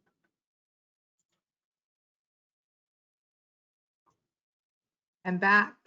There we are. We're going to take a quick 5-minute break so you guys can stretch before our last session. We're going to go through virtual examples, and then we're going to get to Q&A. There have been so many questions coming in, so we're going to get to as many as we can. So take a quick 5-minute break, and I'll be back at 4:03 to get started. See you in a few.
Alrighty, everybody, it's 4:03 as promised. So I'm going to dig into our last session. We're going to go ahead and start with some virtual examples that I'm going to talk you through what we're seeing our clients doing. And then the second half of the presentation, the panel will be available for all of the questions that have come in. So I will get started. Before we jump into the examples, I wanted to talk through what continues to be true 6 months into this pandemic. So we've been talking to a lot of clients, and some are transitioning back. Some are starting to do in-person events. Some are starting to do hybrid events. And some are staying virtual and talking about spring events being virtual. So I know that you guys are more in a state of transition than you have been in the previous fundraising labs. But what continues to be true? Continue to communicate the why. There's a lot of noise out there, and you have to keep telling them why, supporting you makes an impact. Why should they care? Why should they donate? Why should they participate in your event? You live and breathe it every day. You probably think that it's overkill, but with everything going on, you just have to continue to remind them how important their contributions and support of your organization are. So keep reminding them, keep communicating the why. Second, don't replicate, innovate. So in the examples I'm going to show you, some folks actually went ahead in the same direction of the event that they were going to do, but they approached it in a different way. So when you're looking at transitioning your annual event, don't feel like you have to do it that way. Don't try to fit a square peg into a round hole. Maybe what you're doing doesn't resonate in a virtual setting, and we've seen lots of that and lots of creativity. So don't be afraid to scrap your original plans and start over with your team and do something really creative. Next, use your resources. So your colleagues, your vendors, your friends are all going through something very similar and have faced challenges and have had learning opportunities and have had great successes. Let's be positive here. So make sure you're talking to them, using them as resources. They may suggest something or talk through a learning opportunity that may spark your next big idea. So don't be afraid to talk to others and find out what they've been doing. Next, throw spaghetti at the wall. I heard Julia say this in her presentation as well. It's something that we do at QGIVE a lot when we're planning campaigns or launches or whatever. We have a goal in mind, we ask questions, we get stakeholders in a room, and we literally just throw things out, write it all on a whiteboard. What is our ideal scenario? What's our worst case scenario? What would be amazing? What's something new and creative? And we kind of just talk through it, brainstorm, and see what sticks. And we've come up with some of our best ideas that way, where someone will throw something out and we'll be like, right, and we'll go with it. So that's a great way to breed creativity, and we highly recommend it during this time. Next, be open to the challenge. So one thing for sure, we have all been forced to be better, to be more savvy, to be flexible, to be open to new ideas, things we didn't think that we would be tackling. Now's not the time to keep your head down. You have to embrace the opportunity. Also, I mean, kind of the positive of this, we've been hearing a lot that without the overhead of live events, some of our clients are raising even more that can directly impact your mission. So try to focus on the positive. We know it's been a tough year, but lots of good has come out of it as well. And then finally, communicate, communicate, communicate. This may seem obvious to some may be tired of communicating, but it's so important not to go silent right now. Your donors want to hear from you. At the end of the day, they want to hear from you. They want some normalcy. They want things to feel the way that they used to. Keep communicating, keep sharing, and keep being transparent with them. It's really important. So Hey, just Jennifer. some things that we want to, yes. So sorry to interrupt. It looks like your slides might not be moving along with you. I just restarted it. Do you, or just, There it goes. can you see? Oh, okay, I'm so sorry. Next slide. Can you tell me if you can see the next slide? Seattle Shakespeare? Yep, looks like you're back on track. Do you want to just go back to the last one so folks can take a screenshot real quick? See the check boxes. Sorry about that. Thank you. Communicate the why, don't replicate, innovate, use your resources, throw spaghetti at the wall, be open to the challenge, and communicate. Sorry about that. All right, so I'm going to jump right into some examples that we've seen within our own client base. So I'm going to start with Seattle Shakespeare Company. They are an arts and culture organization. Obviously, arts and culture has been hit particularly hard. It's one of the segments that has been. More than 30% of their annual revenues were generated between March 17th and May 17th, or generally are generated between that. So after 29 years in business, they were questioning everything about how they were going to survive this time. To take it back to the kind of the pillars, they had to be open to the challenge. They didn't have another option. So on their website, I was kind of digging through what they were doing and what their presence looked like. And something that they said really resonated with me that I just wanted to kind of share, that sets the stage for what they did. But they had a quote on their website that said, on those dark stages, there's a special light placed center stage that keeps the stage and theater safe. It's called a ghost light. Seattle Shakespeare Company needs a light to keep us safe. Our ghost light is you, which was really impactful because they were trying to figure everything out. And they were just saying, we need your support now more than ever. So that was kind of the tone that their fundraising took, and they had to cancel so many shows and so many things, but they really, really came back in a strong way. So the virtual campaign I wanted to talk about was Bill's Bash. They raised just shy of $250,000. It was a peer-to-peer event that they tied in a silent auction with. And as part of that peer-to-peer campaign, they encouraged people to kind of do DIY or do-it-yourself fundraising, where they would spin up mini bash fundraising pages with groups of friends and fundraise for the organization. So that was kind of cool. They had lots of interactive elements.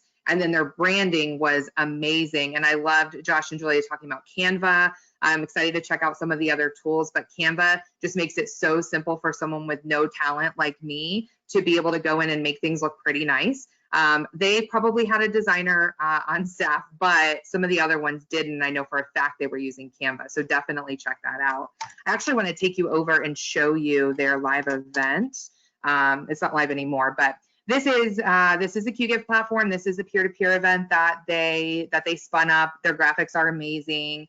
They've got their progress thermometer and lots of calls to action for how they want you to get involved, right? So host a mini bash or donate. If you continue to scroll down, you'll see the three main ways that they want you to get involved, the three main calls to action. They have some pre-recorded videos on community collaboration, conversation, and creativity that they have up there. And then they start talking through their auction items, which kind of culminate at the end of the event. And they're highlighting their auction items here and just have great imagery. These are some of the interactive elements I was talking about. They had coloring pages, Zoom virtual backgrounds. Who doesn't like a good Zoom virtual background? And then some decorate your own roughs. So just some cool things to have the entire community involved. When Josh was talking about, just trying to drive community, that's what they were trying to do more than anything. So they did a really good job. They were really successful. Simple event to spin up. And so I just wanted to show that to you. To continue talking about them, because they did so much cool stuff, and I would highly recommend going to check out their social media. I think they followed a lot of what Josh and Julia talked about, have great graphics, have great engagement, but they did a few other things. They are doing an interactive adventure game. They're doing a scavenger hunt with other arts organizations in the community, which I love to see because, as I said, we have seen the arts organizations that we've worked with be hit pretty hard. So I love seeing them come together. And then they still did summer camp, but they did it virtual and they did weekly challenges and just made it really engaging. So definitely check them out. They did some great stuff. Next up, Bert's Big Adventure. So Bert's Big Adventure is one of the organizations that did the same event that they normally do, but they approached it in a different way. They launched their first ever virtual noon to night fall fashion benefit. And they, like I said, they rethought the approach. Some highlights of this event that I'll show you in a moment are that they had the venue it's like this mixed use space called Avalon, I believe, host the live stream for their event. So it was like you were going to the venue, but virtually, to attend this live event, which was kind of a cool thing that I haven't seen other people do. They also included an auction as part of this bigger event. They had live, silent, and fund a need. They did really well with their fund a need. And they also incorporated text giving, which is a great option. The benefits of text giving in the virtual setting are great. It's easy to get in front of people. It's simple instructions. It's flexible. On our side, if you're using QGive, you can set up reminders. So if somebody starts to give but doesn't finish, you can kind of gently nudge them to complete that gift for days or even weeks later. But anyways, I have kind of a screenshot of a still of their video where they've got big calls to action on their video. So that was very helpful and successful for their event. And then they did bring in their normal auctioneer. Their guests were used to seeing him as really engaging, and they exceeded their fundraising goal too. So let me just show you. I want to show you what it looked like on the venue side. So this is the venue, Avalon. I was right. I hoped I remembered that right. Avalon is like this like shopping, dining area, and they had their virtual noon tonight banner up, and their live stream was actually hosted on the Avalon site. I believe they did it through YouTube, which can also embed into QGive forms, but I really like how they did this. You could go back to the silent auction, you had a call to action to donate, and then as I said throughout the video, they had the text giving call to action as well. Their actual event looked a little something like this, where they talked through their silent auction and their shop. They actually sold merchandise. Their fund and need options were highlighted, auction registration, and then again, just pretty simple event homepage, not to detract from the actual event. I can click over to their fund and need just so you can see how they highlighted some of their fund and need things. This was big in their video, and these will be shared with you. They're at the end of my slides with the URL, so you'll be able to click through and look at things in more detail, look at their videos, whatever you might be interested in. So I'm just kind of giving you some highlights at this point. So that is Bert's Big Adventure. On to example number 3. We have Ronald McDonald House Charities of the Bluegrass. Now this is a throw spaghetti at the wall situation. Their events were not going to work in the virtual setting, so they kind of brainstormed, and one of their core values for their organization is innovation. So they're like, what can we do?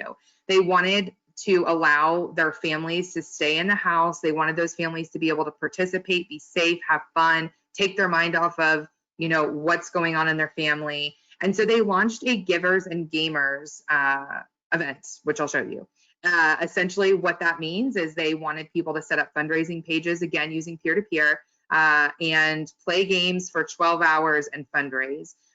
So they hit 122% of their goal. It was a smaller goal. It was the first time they were trying it, and they wanted to achieve it. A 13-year-old was their top fundraiser, which is super fun. And they said that they're definitely doing it again. Pandemic, no pandemic, they had a lot of success. So the other thing to mention on this event is that they only had 6 weeks to kind of turn it around and blew their goal out of the water. So that was really exciting to see. That one looks a little like this. So you can see same system can look totally different. They did some kind of, you know, gaming font here. I don't even think that's real. I don't know why I called it a gaming font, but, you know, just made it look a little bit more techy. Our little guy here, Thomas, was our big fundraiser. He raised $1,690 during that time, which is awesome. So yeah, this was their event. What I love about this is lots of people are like, what's Givers and Gamers? So they created this FAQ document that had every question you could think to ask, searchable so that people could find what they were looking for. But they really put in some forethought to making sure that their participants knew exactly how to get involved, how to participate, where to go, when to do it, fundraising tips, who to contact if they had issues. So they put a lot into that to make sure people were guided in the right direction, which is really important in the virtual setting as people are learning what that means for your organization. And then last, We've got one more example here, Junior Achievement of Northern California, another one that went in the same direction but rethought their approach. So they did their annual gala and auction, but virtually. And some of the highlights there were that they did exceed their goal as well. They had a match, involved a $50,000 match. And they did a live stream. Their live stream was about an hour and a half. They had a bartender making like a signature cocktail. They had music. They brought their MC. She's on the left as well. They're kind of auctioneer MC in as well because they were used to seeing her. They had text giving as well. They're scrolled at the bottom of their live stream throughout the event. So it was a good reminder.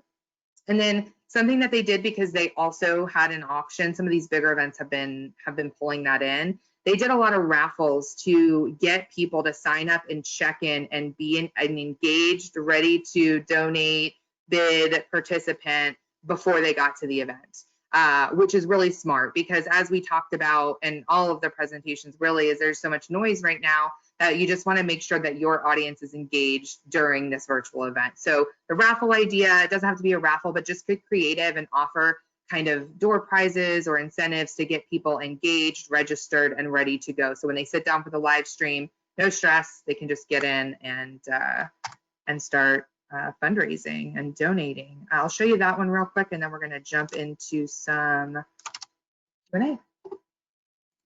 So this is their event. Once again, they're using the peer-to-peer platform here, but you can notice that they all look a little bit different. They've got a lot going on, which is why I really want to send you guys the link so you can get in and click around. But this is their live stream. They had this kind of ticker at the bottom the whole time where they could talk about text giving and where to go to help if they needed help or whatever. And lots of calls to action here, lots of stuff. They had awards, they had videos, they had their auction items, awardee testimonials, just lots and lots of data. This was their event hub. They sent everyone here and it had everything that they needed. Just to touch again on the fact that we do integrate with YouTube Live. So if you wanted this to be your event hub and you wanted to use YouTube Live as your live stream provider, this would be able to be kind of your hub. So that's what they did. Canva would be a great option to make these little fun to need and impact like images that they're clicking over to their donate amounts, but lots going on. And then on their auction items page, they just did a great job of highlighting the different categories, whether it was auction items or live items, the ability to sponsor classrooms, but I'll let you guys click through that if you're interested. So those are the 4 examples that I just kind of wanted to take you guys through, share a little bit about what our clients are doing, especially as we're nearing the year end and as they're deciding on what they're going to do for the end of the year. So hopefully you found something that might be inspiring. You might want to kind of click through and look at a little bit more. Those links will be going out to you. But without further ado, I'm going to jump into Q&A because I know we had a ton of questions come in. So let me get that going. If my panelists will join me, Abby, Josh, and Julia. And let me dig right in. All right. First one, I'm going to send over to Josh and Julia. So we got a question. So for an event where participants form teams, they should all engage on one Facebook page created by the NPO. What if you can't get your Facebook group to engage? Do you have any tips? So Josh, you can take that. Yeah, I'll jump right in. I recommend using a Facebook group over a Facebook event or a Facebook page, simply because you want to have that two-way conversation. Facebook page, if you are as a visitor, post something on their page, if it's not a comment, it's not going to be seen. Same thing with an event. It's really not that authentic back and forth conversation. And that's really what you want to see from this online community that you're creating. If you're having difficulty getting the group started, getting people engaged, there's something called a phone, and you're going to pick up the phone and you're going to call your engaged participants, those that are your top fundraisers, those that are your team captains, those that are your lead volunteers, and say, hey, did you know we have this Facebook group? It's how we're creating this online community for this event, and we'd love for you to take an active role. even more so because you're an amazing person. We want to make you a moderator of that group. So once again, you're playing to their ego, making them feel special, and encouraging them to create that authentic content. You could take that toolkit that you've created and say, hey, here you go. Will you share this out? Because it'll sound much better from a participant than from the brand itself pushing that content out. I agree. Awesome. I know that you said that it's better if the moderator or the champion pushes it out, but if you guys didn't look at the chat, Julia shared the toolkit for Komen that has all of the stuff that makes it really easy. I shared one chapter, Josh. I shared the Komen Northeast Ohio, but it's awesome though. Yeah, I think it's a really great toolkit. Yeah, arm them with the tools they need, just make it super easy. I made that. Very good, very good.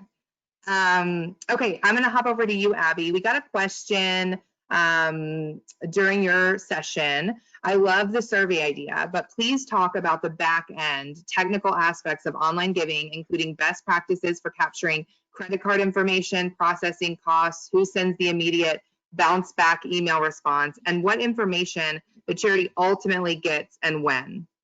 If you'd also talk about PayPal and Facebook issues. And now if you can remember all of that, then you get a gold star. Whoa, Okay, those are all very different platforms. Yeah, so there's a lot that goes into this. So the first thing I'm going to look at is the best practice for kind of processing the gift. And that goes into, or that involves like capturing the credit card info, actually processing the gift, and then the fees that are associated with that. So that is usually something that's all kind of handled by your online fundraising provider.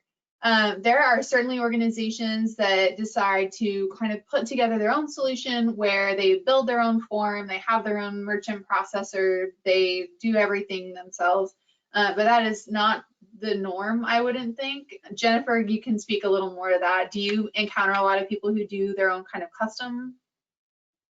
Not so much, no. Okay, so all of that is usually kind of bundled together and handled by your payment gateway or your fundraising platform, and that's like somebody like QGive. All of those things, so the processing costs and the fees and how those are handled will vary from platform to platform. So really the best idea is to find a provider whose fees work for you, and also understand too that some of the fees are actually not set by anyone except the credit card processors.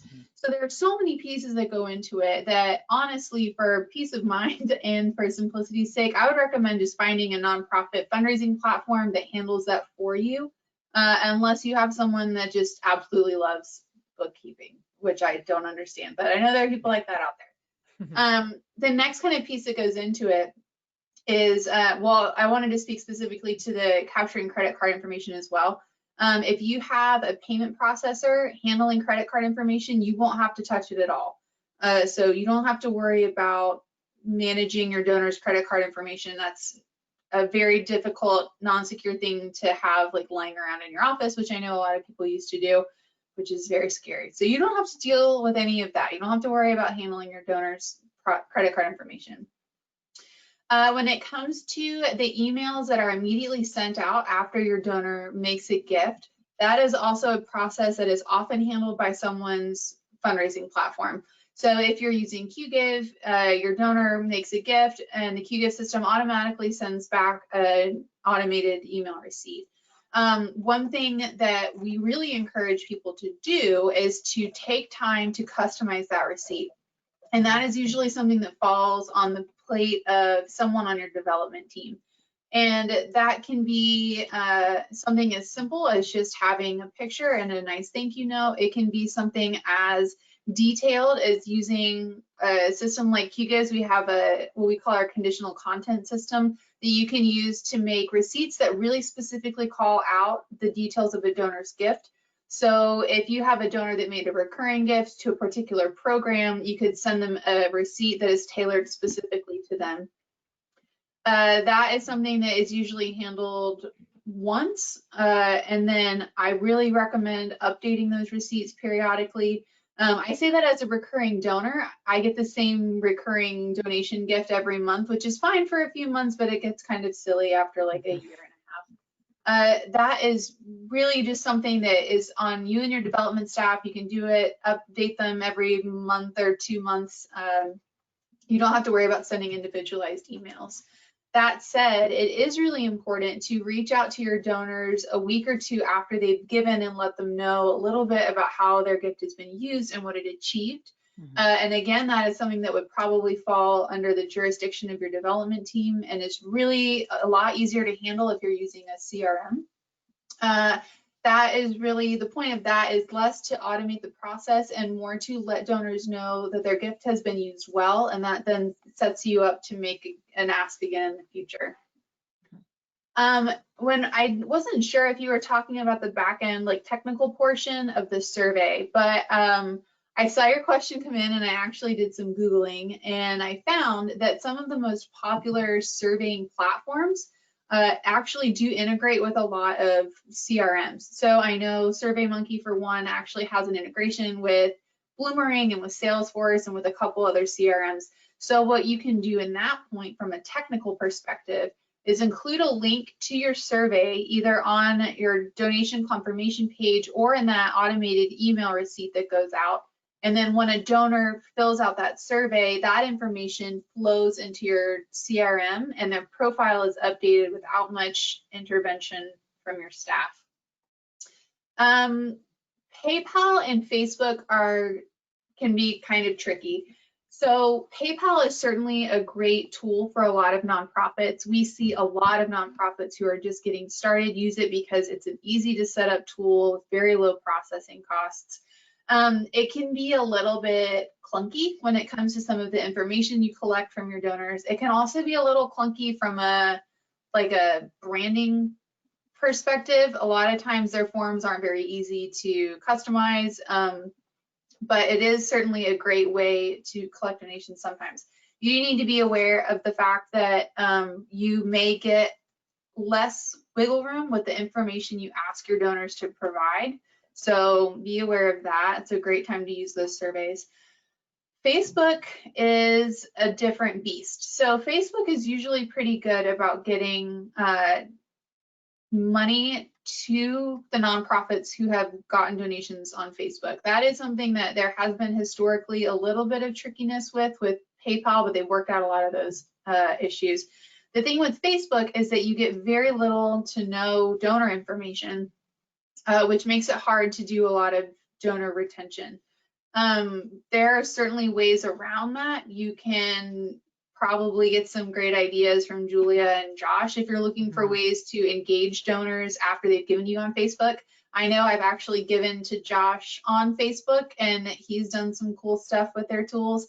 So PayPal and Facebook, while complicated, are really valuable fundraising tools in certain instances, but I wouldn't rely on them as your primary fundraising tool, if that makes sense. Yeah. I think the key with Facebook fundraising and Instagram fundraising and YouTube fundraising, anything on a social media platform, is that we have to understand that these platforms were not designed for us. Like QGive was designed for nonprofits, Bloomerang, all of these other platforms were designed to serve the nonprofit and the donor.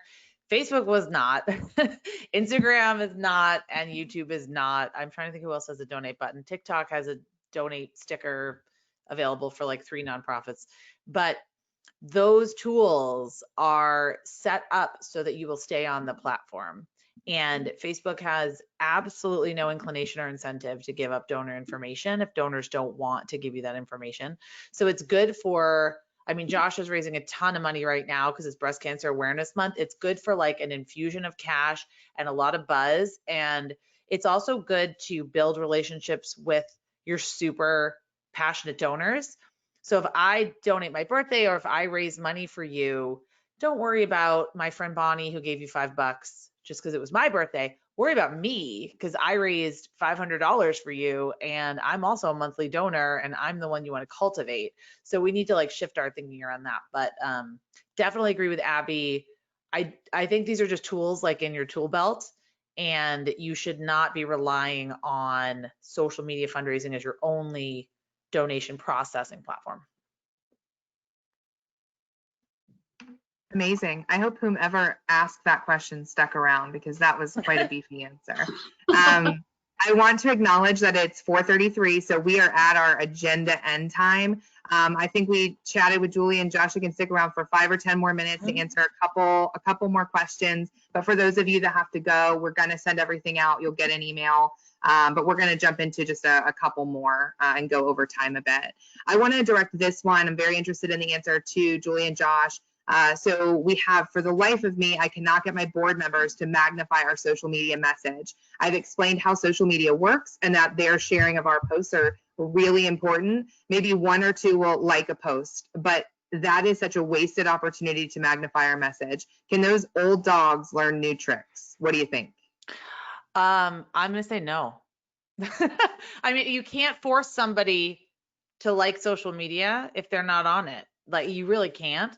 So I think trying to get different people, maybe your staff, your volunteers, your community partners, maybe build a social media ambassador program. But I wouldn't, if your board is completely resistant to it, then that's their personal choice. If they don't, and also they probably don't have big networks. If they are completely resistant to Facebook, they probably have 5 Facebook friends, so that's not going to help you. And I understand where you're coming from, and I completely understand that perspective. You want buy-in, but I think telling them what you're doing, showing them examples of what you think is possible, explaining what you're trying to achieve, but I wouldn't put all your eggs in the board member basket if they're very resistant. I don't know, Josh, you might have a different perspective. No, I'll go with that. I mean, I think that, yes, your board members are some of your most invested individual stakeholders in your organization, from your time, talent, treasure. But just because they're not communicating the way you want to on digital, let them live in there. Like, that's okay. That's not for them.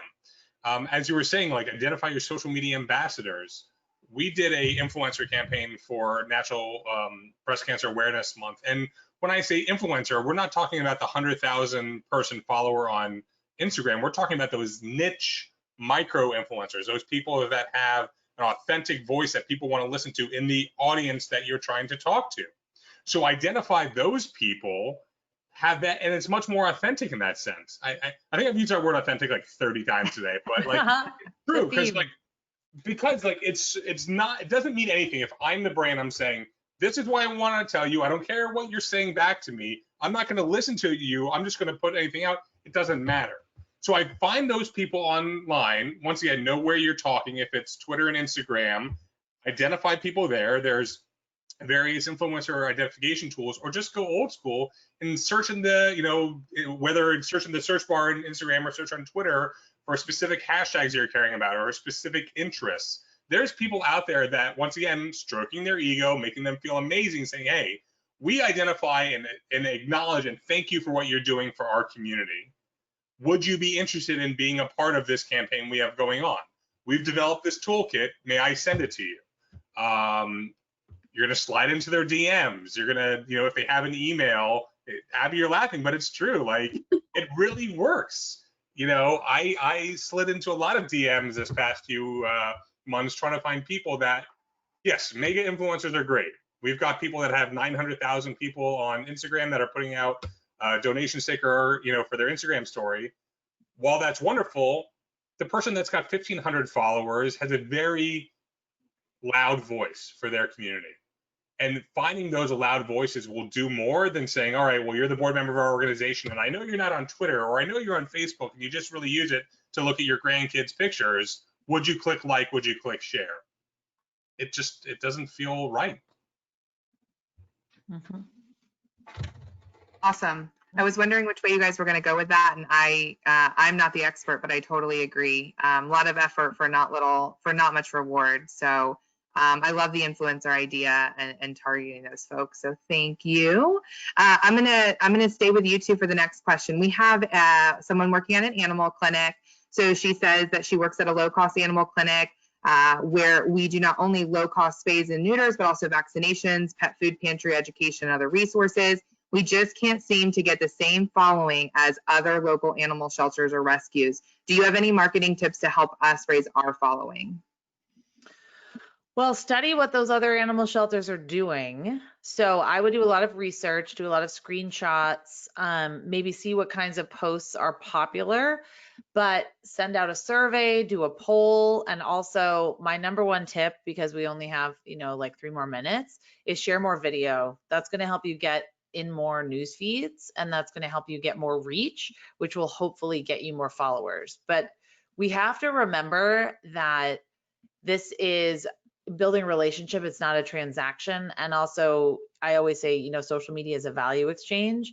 I give you my time and attention, and you have to give me something worth my time and attention in exchange. So if really look at the content that you're posting, do an audit. Actually, I'll send it, Jennifer, to you. I have an social media audit template, and really examine, is the content that you're sharing attracting the right kind of people? Are you being consistent? I mean, there's all sorts of things that go into running a robust, successful social media marketing program. But I wouldn't get discouraged, and don't compare yourself, because we can't all be Charity Water or, Best Friends Animal Society or PETA or ASPCA. We just can't be that, but it's a marathon and not a sprint. So sort of little by little, being consistent, asking your audience, what kind of content do they really want to see from you? And then constantly looking at your insights, looking at your post analytics and seeing, oh, this is a really great post. I'm going to do more of this. Love it. Anything else, Abby or Josh? I'll post that link. I think Julia. what Julia said about listening to your competitors, and we're using a word competitors here. There's no competitors. We're all trying to save the world. But listening to them on the back end of social will help you drive your content strategy. So Facebook Insights has a great feature called Facebook Pages to Watch. Identify your competitors, put those in there, and then start to learn from them. What is their cadence, meaning how often are they posting? What type of content are they posting? And see how that compares to yours. Follow them and see what they do. Yeah. Yep. Great. Awesome. So I wanted to talk through, there were lots of questions that came in when Abby talked about impact statements and sharing how the money can, sharing the impact of what the money can do. And there were lots of questions around legality and how to word things, and what disclaimers to use to make sure that you are not required to use that money the way that it was earmarked or given based on those impact statements. So I can share what I see our clients doing, but I would be highly interested in if Abby had any more thoughts since the discussion, and then even Josh at Komen, do you guys run into this? How do you tackle it? On our side, I just see disclaimers, right under the donation amount, sometimes in the footer before they hit the donation button, that vary, and they basically say the money's going to go to where the need is greatest. They just want to show the impact. And kind of a general statement. I certainly legally can't give you any advice on what it has to say, but I do see a lot of disclaimers when people are using those impact statements on their forms.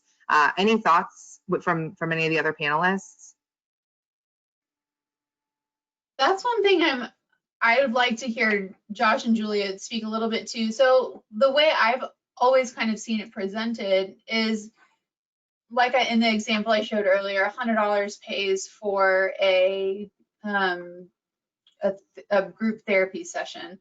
And maybe it's just because I've been in marketing so long, but I always assume you have to have a group session with a facilitator. So I assume you're paying the facilitator. You have to have a group session in a building, and you have to pay rent on the building, and the lights need to be on. And so you're not going to have a group therapy session in the dark, probably. Maybe that's what your psychiatrist is into. I just assume that there are all of these things that roll into a group therapy session. So I, as a donor, have never thought, wow, if my $100 doesn't go to a group therapy, I'm gonna freak out. But maybe some people are like that. What do you guys see? Well, don't you think that nonprofits get a little hysterical about things that are not problems yet? So is this a problem? that's A. 2 is, has anyone actually said anything to you about this? And D, what does your legal firm say? A, 2, and D. And yes, that's from Home Alone. But I really wonder, this happens a lot. I mean, people get very worked up about the legality of things when it has never actually come up. But I really do recommend consulting a lawyer, because also fundraising rules are different in every state. If you want to protect yourself, I like the idea of putting a disclaimer at the bottom that says the money is going to go where it's needed most. Like, we're not going to guarantee you give me $5 and I buy a bowl of pet food. Like, we can't. It's sort of like with Heifer International, when you adopt a pet, you're not adopting a seal or what. I adopt a pet every year for my kids, like a blue whale or a sloth. But they do have a disclaimer in the letter. It's really, small at the bottom. So if that's something that I think you are worried about, if that's something your donors are asking you about, you should definitely pay attention to it. But I really wouldn't get so hung up on it unless it's something like a bequest or it's a larger gift that's supposed to be earmarked to something. But I don't know, Josh, what do you guys do at Komen? I don't really want to speak on this just because that's not All right, I know you're probably gonna get in trouble. It's not like I get in trouble. It's like I don't have enough information to answer because it's interesting going from a small shop to now being part of a national organization. I've got very fine lanes that I live in, especially in my digital world, that makes me happy. So that I don't have Well, an do you answer. have a disclaimer on your online donation page? We should look. Yes. Yeah. I mean, I'm okay. 99% So I think sure. that might be the best avenue to go. Yeah. Awesome. Yeah, and then one thing that I could say, so as someone who's on a board, I know that some of these questions come up with boards too. So one thing you could try is something like, one thing Mercy Ships does is you can help children like Anyali, or you can help families like this one, or you can help provide this service. So that way it's not necessarily, I don't know. Yeah. It's specific, but there's a little more room for interpretation. It's more about the vision yeah. of the future and the overall impact than it is you're helping this very specific family with this name. Yeah. In this yeah. situation. Even with a fundraiser I participated in as a peer-to-peer participant, I could say your $75 gift pays for a person to get medical treatment here. None of my donors messaged me and said like, okay, well, I want the name of the person who I paid for it. Like that was never came up.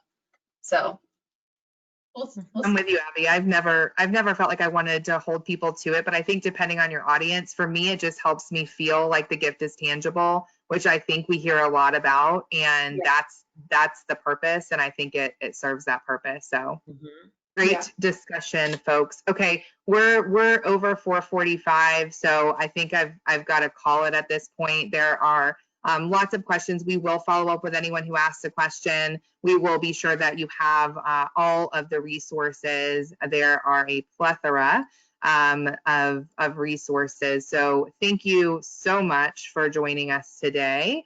Thank you for the panelists for sticking around and coming back and giving us more of your expertise. You're going to get an email with everything. We've covered this several times, so be on the lookout for that.